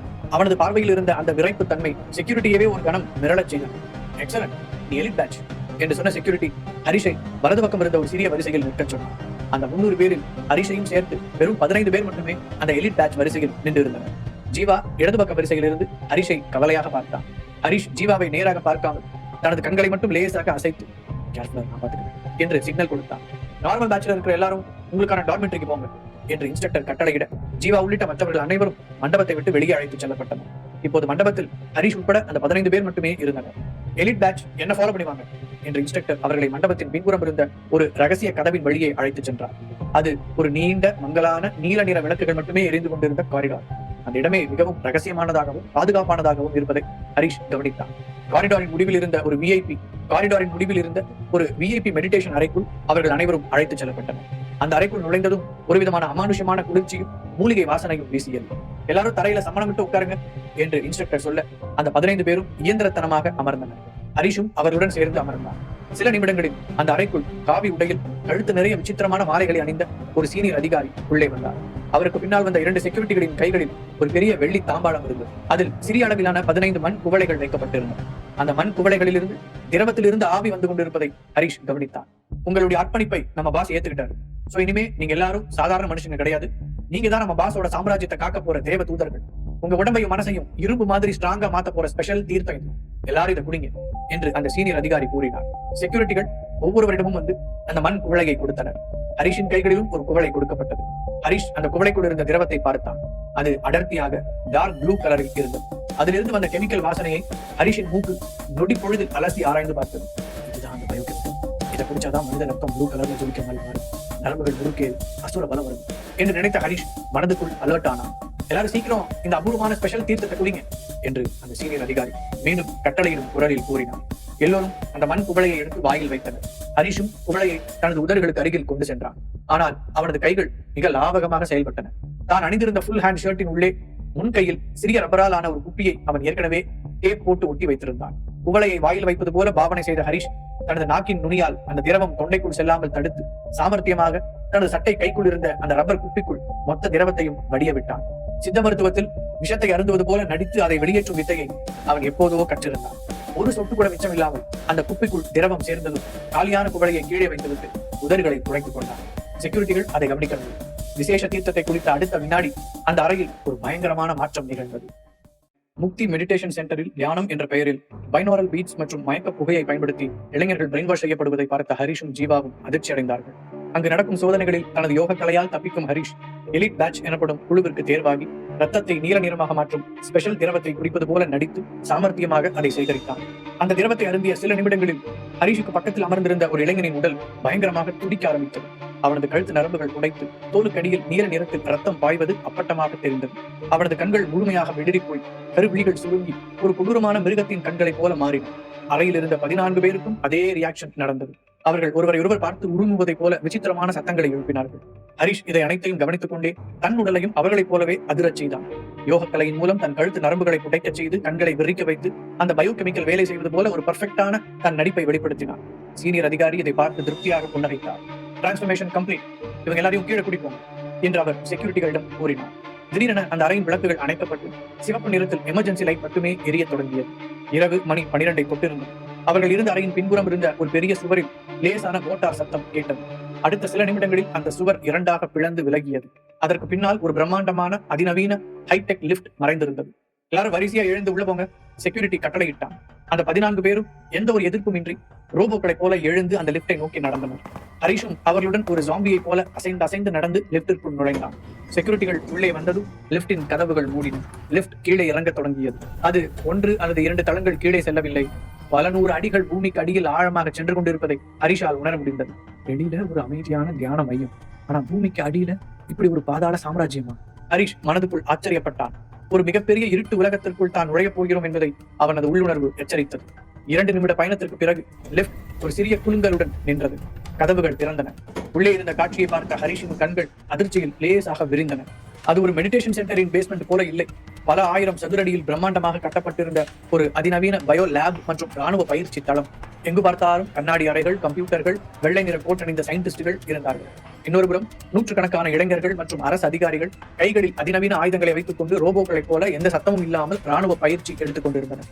சிலர் தங்களது வெறும் கைகளால் இரும்பு தூண்களை ஓங்கி குத்திக் கொண்டிருந்தனர். அவர்களின் கைகளில் இருந்து ரத்தம் வடிந்தாலும் வலியை பற்றிய எந்த உணர்வும் இல்லாமல் இயந்திரத்தனமாக அந்த பயிற்சியை தொடர்ந்தனர். இது ஒரு சாதாரண தீவிரவாத முகாம் கிடையாது, மூலச்செலவு செய்யப்பட்ட ஸ்லீப்பர் செல் ஆர்மி. இவங்களை வச்சு ஒரு நாட்டை இல்ல, ஒரு கண்டத்தையே அழிக்கலாம். ஹரிஷ் மனதுக்குள் நினைத்துக் கொண்டான். இந்த முக்தி தியான மையத்தின் அத்தனை கிளைகளில் இருந்தும் தேர்ந்தெடுக்கப்பட்ட எலிட் பேட்ச் ஆட்கள் அனைவரும் இங்கேதான் ஒரு சீக்ரெட் ஆர்மியாக உருவாக்கப்படுகிறார்கள் என்பது ஹரிஷுக்கு புரிந்துவிட்டது. அவன் அந்த பாதாள சாம்ராஜ்யத்திற்குள் அடியெடுத்து வைத்தான். அவனது சட்டை பாக்கெட்டில் இருந்த அந்த ஸ்பெஷல் தீர்த்தம் நிரம்பிய குப்பியை லேசாக தொட்டு பார்த்து கொண்டான். இதுதான் இந்த சாம்ராஜ்யத்தை அழிக்கப் போகும் முதல் சாவி. ஆனால் இவ்வளவு பெரிய லேபை இத்தனை 1000 பேரை வைத்து இயக்கும் அந்த மாஸ்டர் மைண்ட் யார்? ஹரிஷின் வேட்டை இப்போது இருளுக்குள் ஆரம்பமாகிவிட்டது. நடங்க! பின்னால் இருந்து ஒரு முரட்டு செக்யூரிட்டி ஹரிஷின் தோளை தள்ளினான். அவனுடன் எலிட் பேட்சில் தேர்ந்தெடுக்கப்பட்ட மற்ற 13 பேரும் எந்த எதிர்ப்பும் இல்லாமல் ஜாம்பி போல நடந்து சென்றனர். ஹரிஷும் அவர்களைப் போலவே வெறித்த பார்வையுடன் நடந்தான். அவர்களை ஒரு பெரிய டார்மிட்டரி அறைக்குள் அழைத்து சென்றார்கள். அங்கே இரும்பு படுக்கைகள் வரிசையாக போடப்பட்டிருந்தன. எல்லாரும் படுங்க, நாளை காலையில் 4 மணிக்கு உங்களுக்கு ஸ்பெஷல் ட்ரைனிங் ஆரம்பமாகும் என்று சொல்லிவிட்டு செக்யூரிட்டி கதவை வெளியே பூட்டி விட்டு சென்றார். அறைக்குள் இருந்த மற்றவர்கள் அனைவரும் எந்த மறுபேச்சுமின்றி ரோபோக்களைப் போல படுக்கையில் சாய்ந்து கண்களை மூடினர். அந்த ஸ்பெஷல் தீர்த்தத்தின் எஃபெக்ட் அவர்களை முழுமையாக அடிமைகளாக மாற்றிவிட்டு இருந்தது. ஆனால் ஹரிஷின் கண்கள் அந்த இடம் முழுக்க ஸ்கேன் செய்தது. அவன் படுக்கையில் படுத்துக்கொண்டு தனது காதில் மறைத்து வைத்திருந்த மிகச்சிறிய மைக்ரோ இயர்பீஸை ஆன் செய்தான். யாழினி, சொல்றது கேக்குதா? ஹரிஷ் மிக மெல்லிய குரலில் பேசினான். மறுமுனையில் சென்னையில் இருந்த யாழினி, கேக்குது பாஸ், உங்க லொகேஷன் ட்ராக் ஆயிடுச்சு. ஹைதராபாத் முக்தி மெடிடேஷன் சென்டருக்கு அடியில 300 அடி ஆழத்துல இருக்கீங்க. ஆனா அந்த பில்டிங் முழுக்க மிலிட்டரி கிரேட் ஜாமர்ஸ் போட்டிருக்காங்க. சோ என்னால அவங்களோட லோக்கல் நெட்வொர்க்கை ஹேக் பண்ண முடியல. எனக்கு மெயின் சர்வர் ஆக்சஸ் வேணும் பாஸ் என்று கூறினார். நான் அதை பாத்துக்கிறேன் யாழினி, நீ லைன்ல இரு என்ற ஹரிஷ் இயர்பீஸை கட் செய்தான். அறை முழுவதும் இருட்டாக இருந்தது. ஹரிஷ் சத்தமில்லாமல் படுக்கையிலிருந்து எழுந்தான். பூட்டப்பட்டிருந்த இரும்பு கதவின் அருகே சென்றான். கதவின் வெளியே எலக்ட்ரானிக் கீபேட் லாக் இருந்தது. உள்ளே இருந்து திறக்க முடியாது. இதே போல எத்தனையோ லாக்கை ஹரிஷ் அசால்ட்டாக ஓபன் செய்திருக்கிறான். அவனுக்கு இது ஒரு பெரிய விஷயம் கிடையாது. தனது ஷர்ட் பாக்கெட்டில் இருந்த ஒரு சிறிய லேசர் கட்டரை எடுத்தான். அந்த கட்டர் மூலம் கதவின் ஓரங்களில் இருந்த வயரிங் பேனலை லாபகமாக அறுத்து உள்ளே இருந்த 2 வயர்களை ஒன்றாக இணைத்து ஒரு ஷார்ட் சர்க்கியூட் உருவாக்கினார். கிளிக் என்ற சத்தத்துடன் கதவின் லாக் ஓபன் ஆனது. சத்தமில்லாமல் கதவை திறந்து வெளியே வந்தான். காரிடாரில் 2 செக்யூரிட்டி கார்ட்ஸ் கைகளில் துப்பாக்கியுடன் ரோந்து வந்து கொண்டிருந்தனர். ஹரிஷ் இருளில் ஒரு நிழலைப் போல சுவரோடு சுவராக மறைந்து நின்றான்.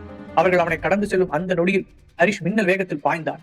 எந்த ஒரு சத்தமும் எழாமல் வலது கையின் ஆள்காட்டி விரலால் ஒருவனின் பிடரியில் இருந்த வர்ம புள்ளியிலும் இடது முழங்கையால் இன்னொருவனின் விலா எலும்பிற்கு அருகிலும் ஒரே நேரத்தில் தாக்கினான். இருவரும் ஒரு சிறு சத்தம் கூட எழுப்பாமல் அப்படியே தரையில் சுருண்டு விழுந்து மயங்கினர். அவர்களை இழுத்துச் சென்று இருட்டில் மறைத்து வைத்த ஹரிஷ் மெயின் சர்வர் அறையை தேடி நடந்தான். பிரம்மாண்டமான அந்த லேபில் ஒவ்வொரு கண்ணாடி அறைக்குள்ளும் பல பயங்கரமான ரகசியங்கள் தூங்கிக் கொண்டிருந்தன. ஒரு அறையில் நீல நிற ரத்தத்தை உருவாக்குவதற்கான மூலிகைகள் மற்றும் ரசாயனங்கள் பேரல்களில் வைக்கப்பட்டிருந்தன. இவ்வளவு பெரிய சதித்திட்டத்தை அரங்கேற்ற எதிரிக்கு மருத்துவத்திலும் அறிவியலிலும் அபாரமான அறிவு இருக்க வேண்டும் என்பதை ஹரிஷ் உணர்ந்தார். ஒரு நீண்ட காரிடாரின் முடிவில் சர்வர் ரூம் ரெஸ்ட்ரிக்டட் ஏரியா என்று எழுதப்பட்ட ஒரு பெரிய இரும்பு கதவு இருந்தது. அங்கே 4 செக்யூரிட்டி கார்ட்ஸ் காவலுக்கு நின்றிருந்தனர். சிசிடிவி கேமராக்கள் 4 திசைகளிலும் சுழன்று கொண்டிருந்தன. ஹரிஷ் தனது கட்டியிருந்த ஸ்மார்ட் வாட்சில் ஒரு பட்டனை அழுத்தினான். அதிலிருந்து வெளிப்பட்ட ஒரு சிறிய ஃப்ரீக்வன்சி அங்கிருந்த சிசிடிவி கேமராக்களின் சிக்னலை லாக் செய்து கடந்த 10 நிமிடங்களுக்கு முன் பதிவான காட்சிகளையே திரும்ப திரும்ப ஒளிபரப்பும் லூப் மோடுக்கு மாற்றியது. இப்போது கேமராக்களில் ஹரிஷ் தெரிவான் என்ற கவலை இல்லை. அடுத்து ஹரிஷ் தனது பாக்கெட்டில் இருந்து 2 சிறிய புகை குண்டுகளை எடுத்து அந்த 4 செக்யூரிட்டிகளை நோக்கி உருட்டி விட்டான். அடுத்த செகண்ட் ஒரு மெல்லிய புகை அவர்களை சுற்றிலும் பரவியது. என்னது இது என்று அவர்கள் சுதாரிப்பதற்குள் ஹரிஷ் அந்த புகைக்குள் புகுந்து ஒரு சூறாவளியை போல சுழன்றான். அவனது ஒவ்வொரு அடியும் துல்லியமாக அவர்களின் வர்ம புலிகளை தாக்கியது. எந்த ஒரு துப்பாக்கி சத்தமும் கேட்காமல் 10 வினாடிகளில் அந்த 4 பேரும் மயக்கம் போட்டு தரையில் விழுந்தனர். ஹரிஷ் மெயின் சர்வர் கதவின் லாக் பேனலில் தனது கையில் இருந்த ஒரு சிறிய டிவைஸை பொருத்தினான். பாஸ்வேர்டு உடைக்கப்பட்டு கதவு திறந்தது. ஹரிஷ் உள்ளே நுழைந்தான். அந்த அறை முழுவதும் பிரம்மாண்டமான கம்ப்யூட்டர் சர்வர்கள் பச்சையும் சிவப்புமாக விளக்குகள் சிமிட்ட ஒரு பெரிய மூளையை போல இயங்கிக் கொண்டிருந்தன. ஹரிஷ் மெயின் கம்ப்யூட்டரின் அருகே சென்று தனது பாக்கெட்டில் இருந்து ஒரு பென்டிரைவ் டிரான்ஸ்மிட்டரை எடுத்து சர்வரின் போர்ட்டில் சொருகினான். பிறகு தன் காதில் பொருத்தி இருந்த இயர்பாட் மூலம் யாழினி ஆக்சஸ் கொடுத்துட்டேன், நீ உள்ளவா என்றான் ஹரிஷ். வந்துட்டேன் பாஸ் என்ற யாழினியின் குரல் அவனது காதில் கேட்டது. அடுத்த சில வினாடிகளில் யாழினியின் கம்ப்யூட்டர் ஸ்கிரீனில் அந்த முக்தி அமைப்பின் ஒட்டுமொத்த டேட்டா பேஸும் தெரிய தொடங்கியது. பாஸ், இது சாதாரண நெட்வொர்க் இல்ல, இவங்களோட ஃபண்டிங், ரிசர்ச் டேட்டா எல்லாமே பல அடுக்குகளா என்கிரிப்ஷன் பண்ணியிருக்காங்க. இருங்க, நான் ஃபயர் வால்ஸை பிரேக் பண்றேன் என்ற யாழினியின் விரல்கள் கீபோர்டில் பறந்தன. ஹரிஷ் சர்வர் அறையின் வாசலை கண்காணித்தபடி நின்றான். சீக்கிரம் யாழினி, அவங்க ரொம்ப நேரம் இல்ல, இந்த மொத்த நெட்வொர்க்கோட மாஸ்டர் மைண்ட் யாருன்னு எனக்கு தெரியணும். அந்த நீல நிற ரத்தத்துக்கு ஃபார்முலா என்னன்னு கண்டுபிடி. சில நிமிட அமைதிக்கு பிறகு கீபோர்டில் விரல்கள் தட்டப்படும் சத்தம் மட்டும் கேட்டது. திடீரென யாழினியின் குரலில் ஒரு பதற்றம் தொற்றியது. பாஸ், எனக்கு ஒரு பழைய ஃபைல் கிடைச்சிருக்கு. இந்த முக்தி மெடிடேஷன் சென்டரோட ஆணி வேற தேடி போகும்போது இதோட முன்னாள் உரிமையாளர் பத்தின விவரம் இப்ப வாக்க இருக்கு. அது யார் பேர்ல இருக்கு யாழி என்று ஹரிஷ் ஆர்வத்தின் உச்சியில் கேட்க, பாஸ், இந்த ஃபைல் படி பார்த்தா ஒரு காலத்துல இந்த சென்டர் பரமானந்தான்னு ஒரு பேர்ல இருந்திருக்கு என்று யாழினி கூறியதை கேட்ட ஹரிஷ் மின்னல் தாக்கியது போல அதிர்ந்து நின்றான். பரமானந்தாவா என்று அவன் உதடுகள் முணுமுணுத்தன. உடனே அவனுக்கு பரமானந்தாவும் அவருடைய மனைவி கமலியும் இதே போல தியானம் என்ற பெயரில் வகுப்புகளை நடத்தி வந்தனர். திறமை இருந்தும் சரியான வாய்ப்பு கிடைக்காமல் இயங்கும் வளரும் நடிகர் நடிகைகளை தங்களின் ஆசை வார்த்தைகளால் வலைவீசி பிடித்து தியானத்தின் மூலம் அவர்களை தங்கள் கட்டுப்பாட்டிற்குள் கொண்டு வருவார்கள். பின் அவர்களை வைத்து தங்களுடைய சுயநலத்திற்காக பல இல்லீகல் வேலைகளை செய்ய வைத்துக் கொண்டிருந்தது ஹரிஷின் நினைவுக்கு வந்தது. ஆனா இப்ப பரமானந்தாவும் அவரோட வைஃபும் உயிரோடு இல்லையே என்று யோசித்த ஹரிஷ், ஓகே அழி, இப்ப இந்த ஆசிரமத்தை நடத்துறது யாருன்னு கண்டுபிடிக்க முடியுதுன்னு பாரு என்று கூறினார். பாஸ், இது நிறைய ஃபைல்ஸ், என்கிரிப்டட் ஃபைல்ஸாவே இருக்கு. அது இப்பதான் நான் டீகோட் பண்ணிட்டு இருக்கேன். ஒரு நிமிஷம். எஸ் பாஸ், ஓபன் ஆயிடுச்சு. ஒரு போட்டோ இருக்கு பாஸ், அவங்க ஸ்மார்ட் வாட்சுக்கு டிரான்ஸ்ஃபர் பண்றேன் பாருங்க என்று யாழினி பரபரப்பாக கூறினார். ஹரிஷ் தனது ஸ்மார்ட் வாட்சை பார்த்தான். அதில் ஒரு படம் டவுன்லோட் ஆகி திரையில் தெரிந்தது. அந்த படத்தை பார்த்த அடுத்த வினாடி ஹரிஷின் ரத்தம் ஒரு கணம் குறைந்து விட்டது. அவனது கண்கள் அதிர்ச்சியிலும் அதீத கோபத்திலும் சுருங்கின. ஸ்கிரீனில் ஒரு பெண் புன்னகையுடன் இருக்கும் போட்டோ இருந்தது. ஆனால் அவளது கண்களில் ஒரு கொடூரமான வக்ரமும் உதடுகளில் அசைக்க முடியாத திமிரும் அப்பட்டமாக தெரிந்தது. அந்த பெண் வேறு யாரும் இல்லை, ஜெசிகா தான். இந்த ஜெசிகா இங்கு மட்டுமல்ல, கந்தரபுரியிலும் ஹரிஷின் பரம எதிரியான பிரம்மாவுடன் சேர்ந்து கொண்டு இதுவரை பல பிரச்சனைகளை செய்திருக்கிறார். பரமானந்தாவும் அவளும் ஃப்ரெண்ட்ஸ் என்று ஹரிஷுக்கு தெரியும். ஒரு கட்டத்தில் மனம் திருந்திய பரமானந்தா இறந்த பிறகு அவருடைய தியான வகுப்பும் அவர் உருவாக்கிய சாம்ராஜ்யமும் அழிந்திருக்கும் என்று ஹரிஷ் நினைத்துக் கொண்டிருந்தான். ஆனால் பரமானந்தாவை விட பல மடங்கு கிரிமினல் மூளை கொண்ட ஜெசிகா அதை டேக் ஓவர் செய்து கொண்டு அதை இந்த அளவுக்கு ஒரு கொடூரமான இயக்கமாக மாற்றுவாள் என்று ஹரிஷ் எதிர்பார்க்கவில்லை. பரமானந்தாவிடம் இருந்தது வெறும் பேராசை மட்டுமே. ஆனால் இந்த ஜெசிகாவிடம் இருப்பது அதிபுத்திசாலித்தனமான கிரிமினல் மூளை. ஜெசிகா பற்களை கடித்த ஹரிஷ் தொடர்ந்து, பரமானந்தா செத்ததுக்கு அப்புறம் அவரோட மொத்த சாம்ராஜ்யத்தையும் இவன் கையில் எடுத்துட்டாளா? பழைய தியான டெக்னிக்கோட இப்ப பயோகெமிக்கல் அறிவியலையும் சேர்த்து ஒரு கொடூரமான ஆயுதத்தை உருவாக்கி இருக்கா என்று கூறினார். ஆமா பாஸ், இவங்களோட டார்கெட் ரொம்ப பெருசு பாஸ். இவங்க சாதாரண மக்களை மட்டும் டார்கெட் பண்ணல, இவங்க டேட்டால ஒரு பெரிய லிஸ்டே இருக்கு. ராணுவ அதிகாரிகள், இன்டெலிஜென்ஸ் ஆபீசர்ஸ், சயின்டிஸ்ட், இப்படி நாட்டின் முக்கிய தூண்களை தான் இவங்க எலிட் பேட்ச்னு சொல்லி அந்த நீல நிற ரத்தத்தை கொடுத்து மாத்திருக்காங்க. மொத்த அரசாங்கத்தையும் ரிமோட் கண்ட்ரோல்ல கொண்டு வரதான் இவங்களோட மாஸ்டர் பிளான் என்று யாழினி நடுங்கும் குரலில் கூறினார். இந்த ஜெசிகா கந்தரபுரியில் இருக்கும் போது தன்னை பற்றிய நினைவுகளை மட்டும் அழித்தது, மேஜிக் மிரரை காட்டி டார்க் ஹரிஷை உருவாக்கியது என்று அவள் செய்த ஒவ்வொன்றாக ஞாபகம் வரவும் ஹரிஷ் கோபத்தின் உச்சிக்கே சென்றான். தன்னிடம் அடிவாங்கி ஓடிய ஒரு பாம்பு இப்போது ஒரு மாபெரும் டிராகனாக உருவெடுத்து மீண்டும் வந்து நின்றிருப்பதை அவனால் பொறுத்துக் கொள்ள முடியவில்லை. யாழினி, இந்த ஜெசிகாவை நான் கவனிச்சுக்கிறேன். முதல்ல அந்த நீல நிற ரத்தத்துக்கான ஃபார்முலாவை உடனே டவுன்லோட் பண்ணு. அதை வச்சு நான் ஆன்டிடோட் தயார் பண்ணி ஆகணும். கம் ஆன் குயிக் என்று ஹரிஷ் அவசரப்படுத்தினார். ஓகே பாஸ், நான் ஆல்ரெடி டவுன்லோட் போட்டேன் என்று யாழினி கூறினார். அந்த பிரம்மாண்டமான சர்வர் அறையில் பச்சையும் சிவப்புமாக விளக்குகள் சிமிட்டிக் கொண்டிருக்க ஹரிஷின் கண்கள் மெயின் கம்ப்யூட்டர் ஸ்கிரீனையே வெறித்து பார்த்துக் கொண்டிருந்தன. டவுன்லோட் ஆகும் அந்த ப்ராக்ரஸ் பார் மிக மெதுவாகவே நகர்ந்து கொண்டிருந்தது. அந்த முக்தி அமைப்பின் டேட்டாபேஸ் பல அடுக்குகளாக மிலிட்டரி கிரேட் என்கிரிப்ஷன் செய்யப்பட்டிருந்ததால் ஹேக்கிங் வேகம் எதிர்பார்த்ததை விட குறைவாகவே இருந்தது. இன்னும் கொஞ்சம் ஸ்பீட் அப் பண்ணு, வாசல மயங்கி கிடக்கிற செக்யூரிட்டிகளை பார்க்க வேற யாராவது வந்துட போறாங்க. ஹரிஷ் சுற்றுமுற்றும் பார்த்து கொண்டே கூறினான். பூமிக்கு அடியில் 300 அடி ஆழத்தில் இயங்கும் பிரம்மாண்டமான பயோ லேப் மற்றும் ரகசிய ராணுவ முகாமை கண்டுபிடித்த ஹரிஷ் இந்த ஒட்டுமொத்த சதி திட்டத்தின் பின்னால் இருப்பது தனது பழைய எதிரியான ஜெசிகா என்பதை அறிந்து அதிர்ந்து விட்டான். ப்ளூ பிளட் ஃபார்முலாவை யாழினி டவுன்லோட் செய்ய ஆரம்பித்தாள். டவுன்லோட் செய்யும் வேகத்தை அதிகரிக்குமாறு ஹரிஷ் சொல்ல ட்ரை பண்றேன் என்று யாழினி கூறினாள். திடீரென மெயின் கம்ப்யூட்டர் ஸ்கிரீன் லேசாக அதிர்ந்தது. டவுன்லோட் ஆகும் விண்டோவிற்கு பின்னால் ஒரு புதிய கனெக்ஷன் ஓபன் ஆவதை ஹரிஷ் கவனித்தான். பாஸ், மெயின் சர்வர்ல ஒரு வீடியோ கான்ஃபரன்ஸ் கால் ஒன்று கனெக்ட் ஆகுது. யாரோ ரிமோட்ல இருந்து இந்த சிஸ்டத்தை ஆக்சஸ் பண்றாங்க என்ற யாழினியின் குரலில் இப்போது பதற்றம் கலந்திருந்தது. டவுன்லோட் கட்டாயிரக்கூடாது யாழி, அந்த வீடியோ கால பேக்ரவுண்ட்ல ரன் பண்ணு. அவங்க வீடியோக்கு இந்த சர்வரோட கேமரா ஆன் ஆகக்கூடாது. ஆனா அவங்க என்ன பேசுறாங்கன்னு எனக்கு தெரியணும். அதுக்கான ஆக்சஸ் மட்டும் கொடு. ஹரிஷ் மின்னல் வேகத்தில் கட்டளையிட்டான். டன் பாஸ், இப்ப ஸ்கிரீனை பாருங்க என்றாள் யாழினி. மெயின் கம்ப்யூட்டரின் திரையில் ஒரு பெரிய விண்டோ ஓபன் ஆனது. அது ஒரு ரகசிய வீடியோ கான்ஃபரன்ஸ் கால். திரையில் 2 கட்டங்கள் தோன்றின. முதல் கட்டத்தில் ஒரு அதிநவீன கண்ட்ரோல் ரூமில் ஜெசிகா அமர்ந்திருந்தார். அவள் முகத்தில் முன்பிருந்த அதே கொடூரமான வக்ரம், கண்களில் அசைக்க முடியாத திமிர் இருந்தது. பரமானந்தா இறந்த பிறகு அவருடைய மொத்த சாம்ராஜ்யத்தையும் தன் கையில் எடுத்துக்கொண்டு இன்று ஒரு மாபெரும் கோஸ்ட் நெட்வொர்க்கை ஆள்கின்ற கிரிமினல் ராணியாக ஜெசிகா இருந்தாள். ஆனால் ஹரிஷின் கவனத்தை ஈர்த்தது 2வது கட்டத்தில் தோன்றிய முகம்தான். அந்த முகத்தை பார்த்ததும் ஹரிஷ் ஒரு செகண்ட் ஷாக் ஆகிவிட்டான். அதிகார திமிர் ஏறிய கண்களுடன் அந்த கட்டத்தில் இருந்தவர் அவருடைய எதிரியான அதியமான் தான். நிரஞ்சன் மூலம் அதியமானை பற்றி ஹரிஷ் ஏற்கனவே தெரிந்து கொண்டார். சுயநலமும் அதிகார பசியும் கொண்ட அதியமானும் நாட்டின் முக்கிய அதிகாரிகளை மூலச்சலவை செய்து ரிமோட் கண்ட்ரோலில் வைத்திருக்கும் கிரிமினல் ஜெசிகாவும் சேர்ந்திருக்கிறார்கள். தன்னுடைய 2 முக்கியமான எதிரிகளும் கூட்டணி வைத்துக் கொண்டு இந்த நாட்டிற்கு ஏதோ பெரிய அளவில் அழிவை ஏற்படுத்த போகிறார்கள் என்று ஹரிஷுக்கு புரிந்தது. ஹரிஷ் இவர்களை பற்றி யோசித்துக் கொண்டிருக்கும் போது வீடியோ காலில் அதியமானின் அதிகாரமான குரல் ஒலித்தது. ஜெசிகா, வேலை எந்த அளவுக்கு முடிஞ்சிருக்கு? இதுக்கு மேல என்னால வெயிட் பண்ண முடியாது என்று அதியமான் பொறுமை இழந்து கேட்டார். அவர் கூறியதை கேட்ட ஜெசிகா, பொறுமை அதியமான், ஒரு மாபெரும் சாம்ராஜ்யத்தை கட்டி எழுப்ப நேரம் ஆகும். ஆனா நாம நினைச்சதை விட வேலை ரொம்ப ஃபாஸ்டா நடந்துட்டு இருக்கு. நம்மளோட முக்தி தியான மையங்கள் மூலமா இந்தியா முழுக்க இருக்கிற தலை சிறந்த ராணுவ அதிகாரிகள், இன்டெலிஜென்ஸ் ஆபீசர்ஸ், முக்கிய அரசியல்வாதிகள் பல பேரோட உடம்புல ப்ளூ பிளட் விஷத்தை செலுத்தி அவங்களை நம்மளோட ஸ்லீப்பர் செல்ஸா மாத்திட்டோம். ஒரு வக்கரமான புன்னகையுடன் பதிலளித்தார். அதை கேட்டு சத்தமாக சிரித்த அதியமான், குட் குட், அந்த ஹரிஷோட அப்பா கதிரால தான் அன்னைக்கு என்னால ருத்ரவேந்தரோட வாரிசாக்க முடியும். அவர் என்ன ரிஜெக்ட் பண்ணிட்டாரு. அவன் மகன் ஹரிஷ் என்னோட அதிகாரத்தை அழிச்சான். ஆனா இன்னைக்கு இந்த நாட்டோட ஒட்டுமொத்த அதிகாரமும் எந்த ஒரு குண்டு வெடிப்பும் இல்லாம, எந்த ஒரு போரும் இல்லாம என் காலுக்கு கீழே வரப்போகுது. இவங்க எல்லாரையும் விட நான் தான் உயர்ந்தவன் என்னைக்காவது ஒரு நாள் நான் ப்ரூவ் பண்ணி காட்டுவேன். அன்னைக்கே நான் ருத்ரவேந்தர் கிட்ட சேலஞ்ச் பண்ணிட்டு வந்தேன். இப்ப நான் என்னோட சவால்ல ஜெயிக்க போறேன். நம்மளோட மெயின் டார்கெட் ரெடியா ஜெசிகா என்று கேட்டார்.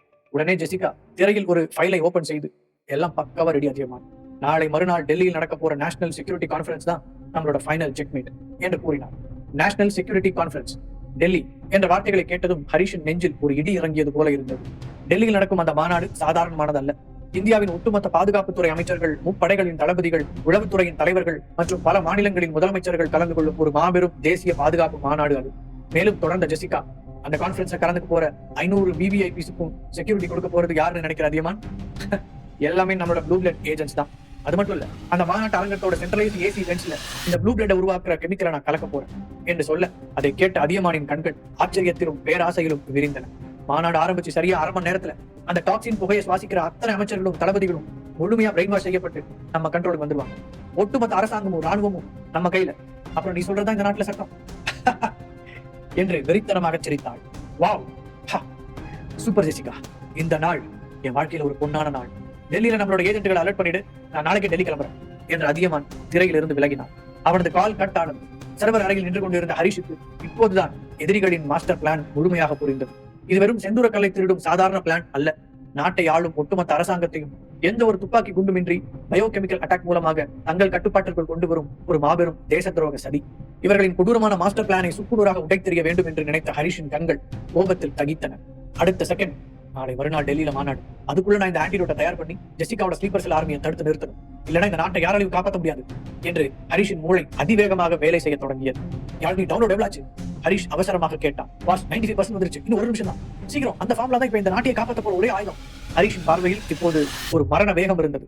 திரையில் டவுன்லோட் சதவிகிதம் 96%, 97%, 98% என்று நகர்ந்து கொண்டிருந்தது. அதே நேரத்தில் திரையின் மறுபக்கம் வீடியோ காலில் இருந்த ஜெசிகா தன் கம்ப்யூட்டரில் ஏதோ தட்டச்சு செய்து கொண்டிருந்தார். திடீரென அவளுக்கு பின்னால் நின்றிருந்த ஒரு cyber security expert, madam warning, யாரோ நம்மளோட மெயின் நெட்வொர்க்கை ஹேக் பண்ணிட்டு இருக்காங்க என்று பதற்றத்துடன் கத்தினான். அதை கேட்ட ஜெசிகாவின் முகம் சட்டென இறுகியது. ஹேக்கிங் எங்கிருந்து என்று பதட்டமாக கேட்டார். ஹைதராபாத்ல இருக்கிற நம்மளோட பேஸ்மெண்ட் லேப்ல இருந்து மேடம். அங்க இருக்கிற மெயின் சர்வர் ரூம்ல இருந்து ஒரு அன்ஆத்தரைஸ்ட் டேட்டா ட்ரான்ஸ்ஃபர் நடந்துட்டு இருக்கு. யாரோ நம்மளோட கோர் ஃபைல்ஸ் டவுன்லோட் பண்றாங்க என்று அவன் அவசரமாக கூறினான். வாட்? சர்வர் ரூம்ல 4 எலிட் கார்ட்ஸ் இருக்காங்களே, அவங்க என்ன பண்றாங்க என்று ஜெசிகா அதிர்ச்சியில் சீறினார். மேடம், சர்வர் ரூம்ல இருக்கிற சிசிடிவி கேமரா ஃபீட் லாக் ஆயிருக்கு. யாரோ அதோட மோட சேஞ்ச் பண்ணிருக்காங்க. நான் இப்ப பிரேக் பண்றேன் என்ற அந்த சைபர் எக்ஸ்பர்ட் சில கமாண்டுகளை அவசரமாக டைப் செய்தார். அடுத்த வினாடி ஜெசிகாவின் திரையில் ஹைதராபாத் சர்வர் அறையின் லைன் கேமரா ஃபீட் தோன்றின. அந்த கேமராவில் சர்வர் கன்சோலின் முன்னே கம்பீரமாக நின்று கொண்டிருக்கும் ஹரிஷ் ராஜேஸ்வரனின் முகம் தெளிவாக தெரிந்தது. ஜெசிகாவின் விழிகள் அதிர்ச்சியில் அகல விரிந்தன. அவரது முகத்தில் ஒரு கணம் பயமும் மறுகணம் அசுர கோபமும் வெளிப்பட்டது. ஹரிஷ், நீயா என்ற ஜெசிகா பாம்பை போல சீறினாள். இவன் எப்படி இங்க வந்தான்?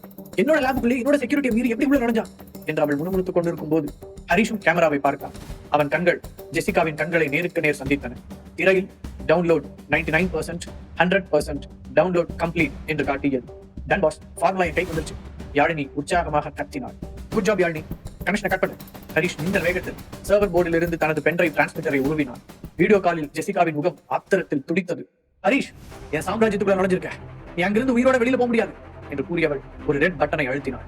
ஆல் யூனிட்ஸ், பேஸ்மெண்ட் உடனே லாக் பண்ணுங்க. நம்ம எதிரி சர்வர் ரூமுக்குள்ள வந்துட்டான்.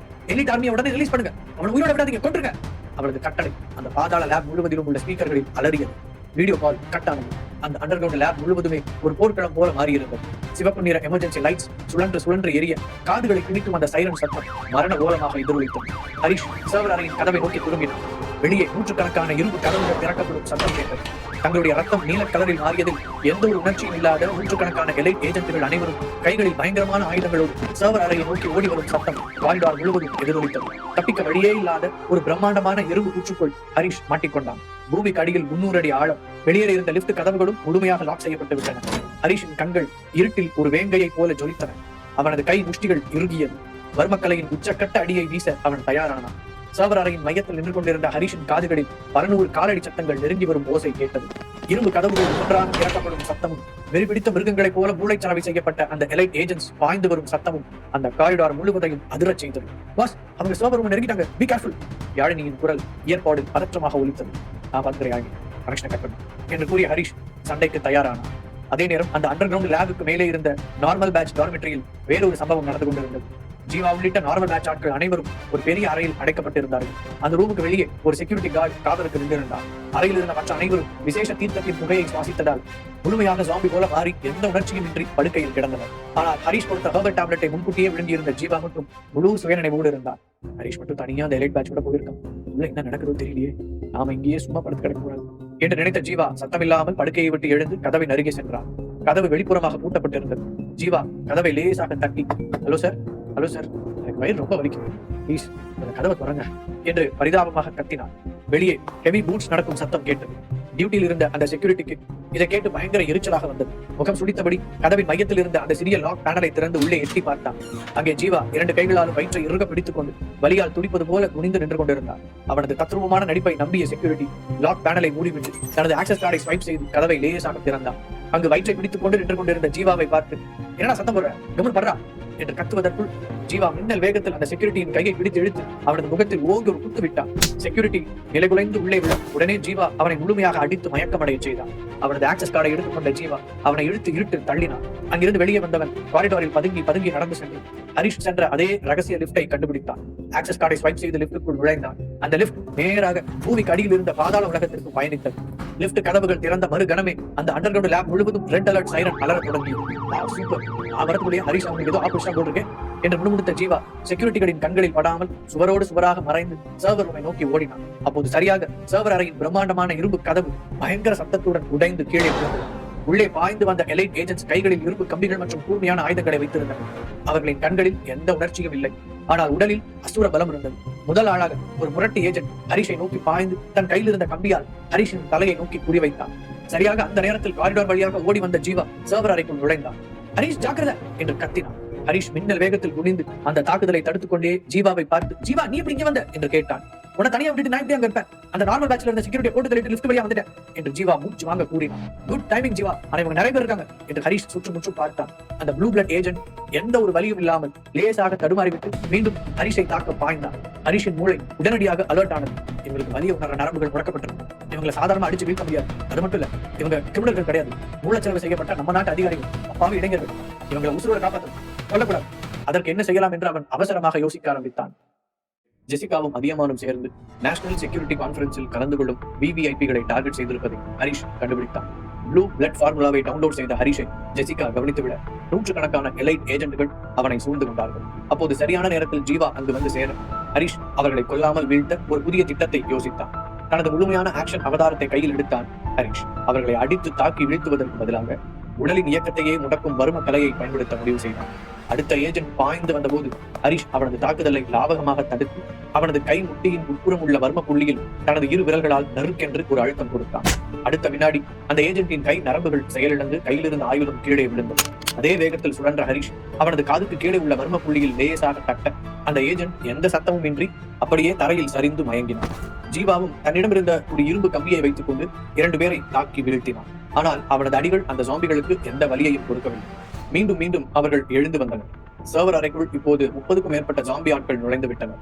ஹரிஷ் ஒரு சூறாவளியை போல சுழன்று அவர்களை தன்னுடைய வர்மக்கலை மூலம் தாக்கினான். அப்போது திடீரென்று ஹரிஷின் பின்னால் இருந்து வந்த நபர் அவன் கழுத்தை நெருங்க பாய்ந்தான். அப்படியே கீழே குனிந்த ஹரிஷ் அவனது தோள்பட்டையில் இருந்த வர்ம புள்ளியில் ஓங்கி தட்ட அந்த நபர் மூச்சு திணறி கீழே விழுந்தான். 4 பக்கமும் சுற்றி சுழன்ற ஹரிஷ் தன்னை தாக்க வந்த அனைவரின் நரம்பு புள்ளிகளையும் குறிவைத்து தாக்கி ஒரு துளி ரத்தம் கூட சிந்தாமல் அவர்களை உயிருள்ள சிலைகளாக தரையில் வீழ்த்தினார். ஆனால் கதவுக்கு வெளியே இன்னும் நூற்றுக்கணக்கான ஏஜென்ட்டுகள் வெறித்தனமாக பாய்ந்து வந்து கொண்டே இருந்தனர். இந்த அசுர படையை தனியொரு ஆளாக நின்று சமாளிப்பது சாத்தியமில்லாத காரியம் என்பதை ஹரிஷ் புரிந்து கொண்டார். உடனே இங்கிருந்து தப்பிக்க வேண்டும் என்று நினைத்தவன், ஜீவா நாம இருந்து வெளியில் போனோம், நேர கெமிக்கல் ஸ்டோரேஜ் ரூம் வா என்று அவனுக்கு மட்டும் கேட்கும் குரலில் கூறினார். ஜீவா தலையை அசைக்க உடனே ஹரிஷ் சர்வர் அறையிலிருந்து வெளியே காரிடாருக்கு பாய்ந்தான். அடுத்த செகண்ட் அங்கே இருந்த ஏஜென்ட்டுகள் அவனை சூழ்ந்து கொண்டார்கள். உடனே ஹரிஷ் சுவரில் கால் வைத்து உந்தி பாய்ந்து காற்றில் பறந்தபடியே 2 பேரின் கழுத்து நரம்புகளை லாக் செய்து கீழே தள்ளினான். வழியில் நின்றவர்களை வேகமாக தாக்கி முடக்கிய ஹரிஷ் ஜீவாவையும் அழைத்துக் கொண்டு கெமிக்கல் ஸ்டோரேஜ் அறையை நோக்கி ஓடினான். அறையின் உள்ளே நுழைந்து கதவை மூடிய ஜீவா, ஹரிஷ் இவங்க எத்தனை பேர் இருக்காங்கன்னு தெரியல, புத்திலிருந்து வர எறும்பு மாதிரி வந்துட்டே இருக்காங்க, நம்மளால இருந்து தப்பிக்கவே முடியாது போல என்று பதற்றத்துடன் கூறினான். தப்பிக்கலாம் ஜீவா, ஆனா அதுக்கு ஒரு பெரிய டிஸ்ட்ராக்ஷன் தேவை என்ற ஹரிஷ் அந்த கெமிக்கல் ஸ்டோரேஜ் அறையை நோட்டமிட்டான். அங்கே வரிசையாக பல ரசாயன பேரல்கள் அடிக்க வைக்கப்பட்டிருந்தன. அவை அனைத்தும் மனித ரத்தத்தை நீல நிறமாக மாற்றக்கூடிய மருந்தை தயாரிக்க தேவையான மூலப்பொருட்கள். ஹரிஷின் கண்கள் அங்கே இருந்த லிக்விட் நைட்ரஜன் சிலிண்டர்களையும் ஹைலி ஃபிளேமபிள் என்று எழுதப்பட்டிருந்த சில ரசாயன பேரல்களையும் கவனித்தன. ஜீவா அந்த நைட்ரஜன் சிலிண்டரோட வால்வை ஓபன் பண்ணிவிடு, ஹரிஷ் கத்தினான். ஜீவா வேகமாக சென்று அந்த வால்வை முழுமையாக திறந்து விட்டான். பனிக்கட்டி போன்ற குளிர்ந்த புகை அந்த அறை முழுவதும் சீறி பாய்ந்து பரவ தொடங்கியது. ஹரிஷ் அங்கே இருந்த ஹைலி ஃபிளேமபிள் ரசாயன பேரல்கள் 2ஐ உருட்டி வந்து அதன் மூடியை உடைத்து அந்த ரசாயனத்தை தரை முழுவதும் கொட்டினான். 2 வெவ்வேறு வீரியம் கொண்ட கெமிக்கல்கள் ஒன்று கலந்ததும் அங்கே ஒரு பெரிய கெமிக்கல் ரியாக்ஷன் உருவாக தொடங்கியது. ஜீவா சீக்கிரம் இருந்து வெளியில் போ என்று ஹரிஷ் கத்தினான். இருவரும் அறையை விட்டு வெளியே காரிடாருக்கு வந்தனர். காரிடாரின் இரு முனைகளிலும் நூற்றுக்கணக்கான எலைட் ஏஜென்ட்ஸ் அவர்களை நோக்கி வெறித்தனமாக ஓடி வந்து கொண்டிருந்தனர். ஹரிஷ் காரிடாரின் மேலே பார்த்தான். அங்கே ஒரு பெரிய எமர்ஜென்சி வென்டிலேஷன் ஷாஃப்ட் இருந்தது. அவர்கள் இப்போது பூமிக்குள் 300 அடி ஆழத்தில் இருக்கிறார்கள். அதில் பூமிக்கு மேல் செல்வதற்கான வென்டிலேஷன் குழாய் இருந்தது. ஜீவா நான் தோல் கொடுக்குறேன், மேலே ஏறி அந்த ஷாஃப்டோட மூடிய உட. ஹரிஷ் குனிந்து தனது கைகளை கோர்த்து படிக்கட்டு போல பிடித்தான். ஜீவா ஓடி வந்து ஹரிஷின் கைகளில் கால் வைத்து உந்தி மேலே பாய்ந்தான். அவனது முழு பலத்தையும் பயன்படுத்தி அந்த வென்டிலேஷன் ஷாஃப்டின் இரும்பு மூடியை ஓங்கி உடைத்தான். அது பலத்த சத்தத்துடன் உடைந்து கீழே விழுந்தது. ஜீவா அந்த ஷாஃப்டுக்குள் ஏறிக்கொண்டான். ஹரிஷ் சீக்கிரமா என்று அவன் கையை நீட்டினான். ஏஜென்ட்டுகள் ஹரிஷை நெருங்கி விட்டனர். முதல் ஆள் ஹரிஷின் சட்டையை பிடிக்க பாய்ந்தான். ஹரிஷ் அவனை ஓங்கி உடைத்து தள்ளிவிட்டு தன் பாக்கெட்டில் இருந்த சிறிய லேசர் கட்டரை எடுத்து அதை ஆன் செய்து கொண்டான். அதை அந்த கெமிக்கல் ஸ்டோரேஜ் அறைக்குள் வீசுவதற்கு முன் ஹரிஷின் கண்கள் சுவரில் இருந்த ஒரு செக்யூரிட்டி கேமராவை கவனித்தன. அந்த கேமராவில் சிவப்பு நிற LED விளக்கு எரிந்து கொண்டிருந்தது. அதாவது அது லைவாக அனைத்தையும் படம் பிடித்துக் கொண்டிருக்கிறது. டெல்லியில் உள்ள தனது ரகசிய கண்ட்ரோல் ரூமில் இருந்து இந்த மொத்த லேபையும் தனது மானிட்டர்களில் பார்த்துக் கொண்டிருந்தாள் ஜெசிகா. ஹரிஷ் சிக்கிக் கொண்டான் என்று அவள் நினைத்திருந்த வேளையில் கேமராவில் ஒரு எதிர்பாராத காட்சி தெரிந்தது. அந்த கேமராவில் தப்பித்து மேலே ஏறுவதற்கு முன் நேராக அந்த கேமராவை பார்த்த ஹரிஷின் முகத்தில் ஒரு வெற்றி புன்னகை தோன்றியது. அவனது கண்கள், சாம்ராஜ்யத்தை அழிச்சிட்டேன், அடுத்து நீதான் என்று நேருக்கு நேராக ஜெசிகாவுக்கு சவால் விடுவது போல இருந்தது. அந்த கண்களை பார்த்த ஜெசிகாவின் ரத்தம் கொதித்தது. கண்ணிமைக்கும் நேரத்தில் தனது லேசர் கட்டரை தூக்கி அந்த ரசாயன குவியலுக்குள் வீசிய ஹரிஷ் சுவரில் தாவி பாய்ந்து ஜீவாவின் கையை பிடித்துக் கொண்டு ஷாஃப்டுக்குள் சுருண்டு ஏறினான். லேசர் கட்டர் கீழே விழுந்து சூடாகி வெடித்தது. அந்த சிறு தீ பொறி அறையில் கொட்டி கிடந்த அந்த ஹைலி ஃபிளேமபிள் ரசாயனத்தில் பட்டதும் பயங்கரமான சத்தத்துடன் ஒரு மாபெரும் எக்ஸ்ப்ளோஷன் அங்கே நிகழ்ந்தது. அந்த பாதாள லேபையை குலுங்கியது. தீ புலம்புகளும் அடர்ந்த கரும் புகையும் அந்த காரிடார் முழுவதும் சீறி பாய்ந்தன. அந்த ரசாயன வெடிப்பொருளின் தாக்கத்தால் அந்த தளத்தின் மெயின் பவர் சப்ளை முழுமையாக துண்டிக்கப்பட்டது. அனைத்து விளக்குகளும் அணைந்து அந்த அண்டர் கிரவுண்ட் லேப் முழுவதுமாக இருட்டில் மூழ்கியது. கரும் புகை எங்கும் பரவியதால் CCTV கேமராக்கள் அனைத்தும் செயலிழந்தன. எலிட் ஏஜென்ட்ஸ் அந்த இருட்டிலும் புகையிலும் சிக்கிக்கொண்டு இலக்கு தெரியாமல் திணறத் தொடங்கினர். டெல்லியில் இருந்த ஜெசிகாவின் முன்னால் இருந்த பல டசன் மானிட்டர்களும் கரும் புகையாலும் இருட்டாலும் பிளாங்க் ஆகி நோ சிக்னல் என்று காட்டத் தொடங்கின. தனது பல வருட உழைப்பான அந்த பயோ லேப் கண் முன்னே உருகுலைந்து போனதை அவளால் தாங்கிக் கொள்ள முடியவில்லை. ஹரீஷ்! ஜெசிகா ஆத்திரத்தில் கத்திக்கொண்டே தன் முன்னால் இருந்த கம்ப்யூட்டர் கீபோர்டை ஓங்கி அடித்து உடைத்தார். என்கிட்டே விளையாடுறியா ஹரீஷ்? என்னோட லேப் அடிச்சிட்டேன்னு சந்தோஷப்படாத. அந்த ஃபார்முலாவை வச்சு நீ ஆன்டிடாட் தயார் பண்றதுக்குள்ள டெல்லி நேஷனல் செக்யூரிட்டி கான்ஃபரன்ஸ்ல நான் இந்த மொத்த அரசாங்கத்தையும் என் காலுக்கு கீழே கொண்டு வருவேன். உன் கதையை நான் அங்க வச்சு முடிக்கிறேன் என்று ஜெசிகா ஒரு கொடூரமான ராட்சசியை போல கத்தினார். இருண்ட அந்த வென்டிலேஷன் ஷாப்டில் ஏறிய ஹரீஷும் ஜீவாவும் ஒரு வழியாக ஹைதராபாத்தின் வெளிப்புறத்தில் இருந்த ஒரு பாழடைந்த கட்டிடத்திலிருந்து வெளியே வந்தனர். அதிகாலை பனி மெல்ல விலகிக் கொண்டிருந்தது. மூச்சிறைக்க தரையில் விழுந்த ஜீவா, அதான் போன உயிர் திரும்பி வந்த மாதிரி இருக்கு. ஒரு நிமிஷத்துல அந்த சாம்பிஸ் கிட்ட மாட்டி ஒரு வழி ஆயிடும் விட்டு அவங்க நம்ம கதையை முடிச்சிருப்பாங்க என்று கூறினான். ஹரீஷ் வானத்தை நிமிர்ந்து பார்த்தான். அவனது சட்டை பாக்கெட்டில் அந்த ப்ளூ பிளட் ஃபார்முலாவும் அந்த ரகசிய தீர்த்தமும் பத்திரமாக இருந்தன. நம்மளால இன்னும் முடியல ஜீவா என்று சொல்லிக்கொண்டே எழுந்து நின்ற ஹரீஷின் கண்களில் ஒரு புதிய வேகம் பிறந்தது. நம்ம கையில் இருக்கிற நேரம் ரொம்ப கம்மி. ஜெசிகாவோட மாஸ்டர் பிளான் டெல்லியில் ஆரம்பிக்க போகுது. அதுக்குள்ள நம்ம இந்த ஃபார்முலா டீகோட் பண்ணி ஆன்டிடோட் ரெடி பண்ணி ஆகும். நம்ம செக்யூரிட்டி கான்ஃபரன்ஸ்ல ஒரு பெரிய நிழல் யுத்தத்தை சந்திக்க போறோம் என்று கூறினான். அவர்கள் உடலெங்கும் கரும் புகையின் தூசும் தப்பிக்க போராடியதில் ஏற்பட்ட சிறு சிறு காயங்களும் இருந்தன. ஜீவா சோர்வில் மூச்சு வாங்கினாலும் ஹரீஷின் நடையில் ஒரு சிறு தளர்வு கூட இல்லை. அவனது வலது கை பத்திரமாக தன் பாக்கெட்டில் இருந்த அந்த ஃபார்முலா மற்றும் விசேஷ தீர்த்தத்தை தொட்டபடியே இருந்தது. அவர்கள் சிறிது தூரம் நடந்து வந்தார்கள். யாழினியின் உதவியுடன் முன்னதாகவே ஏற்பாடு செய்யப்பட்டிருந்த ஒரு கருப்பு நிற SUV கார் மெயின் ரோட்டின் இருட்டில் அவர்களுக்காக காத்து நின்றது. சுற்றுமுற்றும் பார்த்துவிட்டு இருவரும் வேகமாக ஏறியதும் கார் அங்கிருந்து சீறி பாய்ந்தது. சுமார் 1 மணி நேர பயணத்திற்கு பிறகு ஹைதராபாத் நகரின் ஒதுக்குப்புறமாக இருந்த ஒரு பழைய இரும்பு குடோன் போன்ற கட்டிடத்தின் முன் கார் நின்றது. வெளிப்பார்வைக்கு அது பல வருடங்களாக பூட்டி கிடக்கும் துருப்பிடித்த குடோன் போல தெரிந்தாலும் அது எந்த ஒரு ரேடாருக்கும் சிக்காத ஹரீஷின் ரகசியமான பேக்கப் லேப். ஹரீஷ் உள்ளே நுழைந்ததும் முதல் வேலையாக தனது கம்ப்யூட்டரை ஆன் செய்து மகாசித்தா கமிட்டியில் ஒரு பெரிய போஸ்டில் இருக்கும் கல்பனா மற்றும் நேஷனல் சித்தா யூனிவர்சிட்டியின் சீனியர் டாக்டர் தனஞ்சயன் இருவருக்கும் ஒரு வீடியோ கால் செய்தான். சில வினாடிகளில் திரையில் கல்பனாவும் தனஞ்சயனும் தோன்றினர். ஹரீஷின் முகத்தில் இருந்த காயங்களையும் அவனது கண்களில் இருந்த தீவிரத்தையும் பார்த்த கல்பனாவுக்கு ஏதோ விபரீதம் நடந்துவிட்டது என்பது புரிந்தது. ஹரீஷ், என்னாச்சு? ஹைதராபாத்ல ஒரு பெரிய ஆசிரமத்துல ஃபயர் ஆக்சிடென்ட் நடந்திருக்குன்னு இப்பதான் நியூஸ் சேனல்ல பிரேக்கிங் நியூஸ் ஓடிட்டு இருக்கு. அதுக்கு உங்களுக்கு சம்மந்தம் இருக்கா? கல்பனா பதட்டத்துடன் கேட்டாள். இந்த ஆக்சிடென்ட் இல்ல கல்பனா, நான் வச்ச குண்டு. ஹரீஷ் மிகவும் சாதாரணமாக சொன்னான். ஹரீஷ் கூறியதை கேட்ட டாக்டர் தனஞ்சயன், ஹரீஷ் என்ன சொல்றீங்க? அந்த ஆசிரமத்துக்கு நீங்க தான் குண்டு வச்சீங்களா? ஏன் இப்படி செஞ்சீங்க என்று அதிர்ச்சியில் உறைந்து விட்டார். ஆசிரமம் இல்ல டாக்டர், பூமிக்கு அடியில 300 அடி ஆழத்துல கட்டப்பட்டிருந்த ஒரு அதிநவீன பயோ லேப். இந்த நாட்டோட அஸ்திவாரத்தையே அசைக்க பார்க்கிற ஒரு கோஸ்ட் நெட்வொர்க்கோட ஹெட் குவார்டர்ஸ் என்ற ஹரீஷ் ஸ்கிரீனுக்கு அருகில் நெருங்கி அமர்ந்து மிகவும் சீரியஸான குரலில் பேசத் தொடங்கினார். நிலைமை கைமீறி போயிட்டு இருக்கு. நாம நினைச்சதை விட எதிரியோட திட்டம் ரொம்ப பெருசு. இந்த மொத்த சதிக்கு பின்னாடி இருக்கிறது சாதாரண கிரிமினல் கிடையாது. என்னோட பழைய எதிரிகளான இந்த ஜெசிகாவும் அதிகமானதா இந்த மாபெரும் மாய வலையை உருவாக்கியிருக்காங்க. அவங்களோட டார்கெட் சாதாரண மக்கள் கிடையாது. நாளைக்கு டெல்லியில நடக்க போற நேஷனல் செக்யூரிட்டி கான்ஃபரன்ஸ் தான் அவங்களோட மாஸ்டர் பிளான் என்று கூறினார். ஹரீஷ் கூறியதை கேட்ட கல்பனாவின் முகம் வெடிரி போனது. கல்பனாவுக்கு அந்த மாநாட்டின் முக்கியத்துவம் நன்றாகவே தெரியும். நேஷனல் செக்யூரிட்டி கான்ஃபரன்ஸா? மை காட் ஹரீஷ், அந்த மாநாட்டில் இந்தியாவோட ஒட்டுமொத்த பாதுகாப்புத்துறை அமைச்சர்கள், உளவுத்துறையோட தலைவர்கள், ராணுவ தளபதிகள், நாட்டோட VVIPs எல்லாருமே கலந்துக்கு போறாங்களே என்று அவள் அதிர்ந்து போய் கேட்டாள். அங்க வர அத்தனை பேர் செக்யூரிட்டிங்கிற பேர்ல ஜெசிகாவோட ப்ளூ பிளட் ஏஜென்ட்ஸ் தான் காவல் கட்டப்படுறாங்க. மாநாடு ஆரம்பிச்ச 1/2 மணி நேரத்துல இந்த மாநாட்டு அரங்கத்தோட சென்ட்ரலைஸ்ட் AC வென்ட்ஸ்ல இந்த நீல நிற ரத்தத்தை உருவாக்குற ஈஸியா ஆவியாகக்கூடிய கெமிக்கலை கலக்க போறாங்க. அந்த புகையை சுவாசிக்கிற அத்தனை VVIPஸும் ஜெசிகாவோட கண்ட்ரோலுக்கு வந்துருவாங்க. ஒட்டுமொத்த இந்திய அரசாங்கமும் அவங்க காலுக்கு கீழே போக போகுது என்று கூறினார். ஹரீஷ் சொன்னதை கேட்ட தனஞ்சயனுக்கு இது மிகப்பெரிய அதிர்ச்சியாக இருந்தது. இந்த ஷாக்கிங் நியூஸை கேட்ட கல்பனாவுக்கு மூச்சு விடவே சிரமமாக இருந்தது. ஹரீஷ், நம்ம உடனே டெல்லி போலீஸுக்கும் மிலிட்டரிக்கும் அலர்ட் கொடுக்கணும். மாநாட்டை கேன்சல் பண்ண சொல்லணும். கல்பனா அவசரமாக தனது போனை எடுத்தாள். ஸ்டாப் கல்பனா என்ற ஹரீஷின் குரல் அதிகாரமாக ஒலித்தது. அதை கேட்டு அவள் குழப்பமாக அவனை பார்க்க, யாரை கூப்பிடுவீங்க? மிலிட்டரி ஜெனரலையா இல்ல இன்டெலிஜென்ஸ் சீஃபையா? இப்ப யாரு ஜெசிகாவோட ஸ்லீப்பர் செல்ஸா மாறி இருக்கான்னு நமக்கு தெரியாது. நீங்க கொடுக்குற ஒரு சின்ன அலர்ட் ஜெசிகாவுக்கு போயிடும். சப்போஸ் கான்ஃபரன்ஸை கேன்சல் பண்ணா அவங்க பிளானை மாத்தி வேற ரூபத்தில் அட்டாக் பண்ணுவாங்க. அப்ப அவங்களை யாராலையுமே தடுக்க முடியாது. எதிரி வலையை விரிக்கும் போது அந்த வலைக்குள்ள நாமளே போய் அந்த வலையை அறுக்கிறதா புத்திசாலித்தனம் என்று ஹரீஷ் விளக்கமாக கூறினார். அப்படின்னா நம்ம என்ன பண்றது ஹரீஷ்? நாளைக்கு கான்ஃபரன்ஸ் நடக்க போகுது, நம்ம கையில டைம் இல்லையே. தனஞ்சயன் கவலையோடு கேட்டார். நான் பாத்துக்கிறேன் டாக்டர் என்ற ஹரீஷ் தனது சட்டை பாக்கெட்டில் இருந்து ஹைதராபாத் லேபில் வைத்து சாமர்த்தியமாக சேகரித்த அந்த விசேஷ தீர்த்தம் நிரம்பிய ரப்பர் குப்பியை வெளியே எடுத்தான். அந்த விஷத்தோட மூலப்பொருள் என் கைக்கு வந்துருச்சு. இதை வச்சு நான் ஆன்டிடோட் ரெடி பண்றேன். டெல்லி மாநாட்டுக்கு நான், ஜீவா, அப்புறம் கல்பனா, நாங்க 3 பேர் மட்டும் தான் போறோம். வேற யாருக்கும் இந்த விஷயத்தை பத்தி தெரியக்கூடாது என்று கூறிவிட்டு இயர்பாடை கட் செய்தான் ஹரீஷ். அடுத்த சில நிமிடங்களில் ஹரீஷ் தனது லேபில் மாற்று மருந்தை தயாரிக்க களமிறங்கி விட்டான். கண்களில் பாதுகாப்பு கிளாஸை அணிந்து கொண்டு அந்த ஸ்பெஷல் தீர்த்தத்தை மைக்ரோஸ்கோப் அடியில் வைத்து ஆராயத் தொடங்கினான். ஜீவா அவனுக்கு தேவையான ரசாயன குடுவைகளையும் சித்த மருத்துவ உபகரணங்களையும் எடுத்துக் கொடுத்துக் கொண்டிருந்தான். ஹரீஷ், இந்த கெமிக்கல் ரொம்ப ஆபத்தானதா இருக்கே. இதை முறியடிக்கிற மருந்தை இவ்வளவு கம்மி டைமுக்குள்ள நம்மளால ரெடி பண்ண முடியுமா என்று ஜீவா சந்தேகமாக கேட்டான். மைக்ரோஸ்கோப் மூலம் அந்த நீல நிற திரவத்தை பார்த்துக் கொண்டிருந்த ஹரீஷ், இது சாதாரண கெமிக்கல் இல்ல ஜீவா. இதுல பல கொடிய விஷ மூலிகையோட சாரும் மூல நரம்புகளை முடக்கிற ஹெவி மெட்டல்ஸும் கலந்திருக்கு. சாதாரண அலோபதி மெடிசனை வச்சோ இல்ல நார்மலான சித்த மூலிகைகளை வச்சோ இதை அழிக்க முடியாது. இதோட வீரியம் அவ்வளவு ஸ்ட்ராங்கா இருக்கு என்று கூறினான்.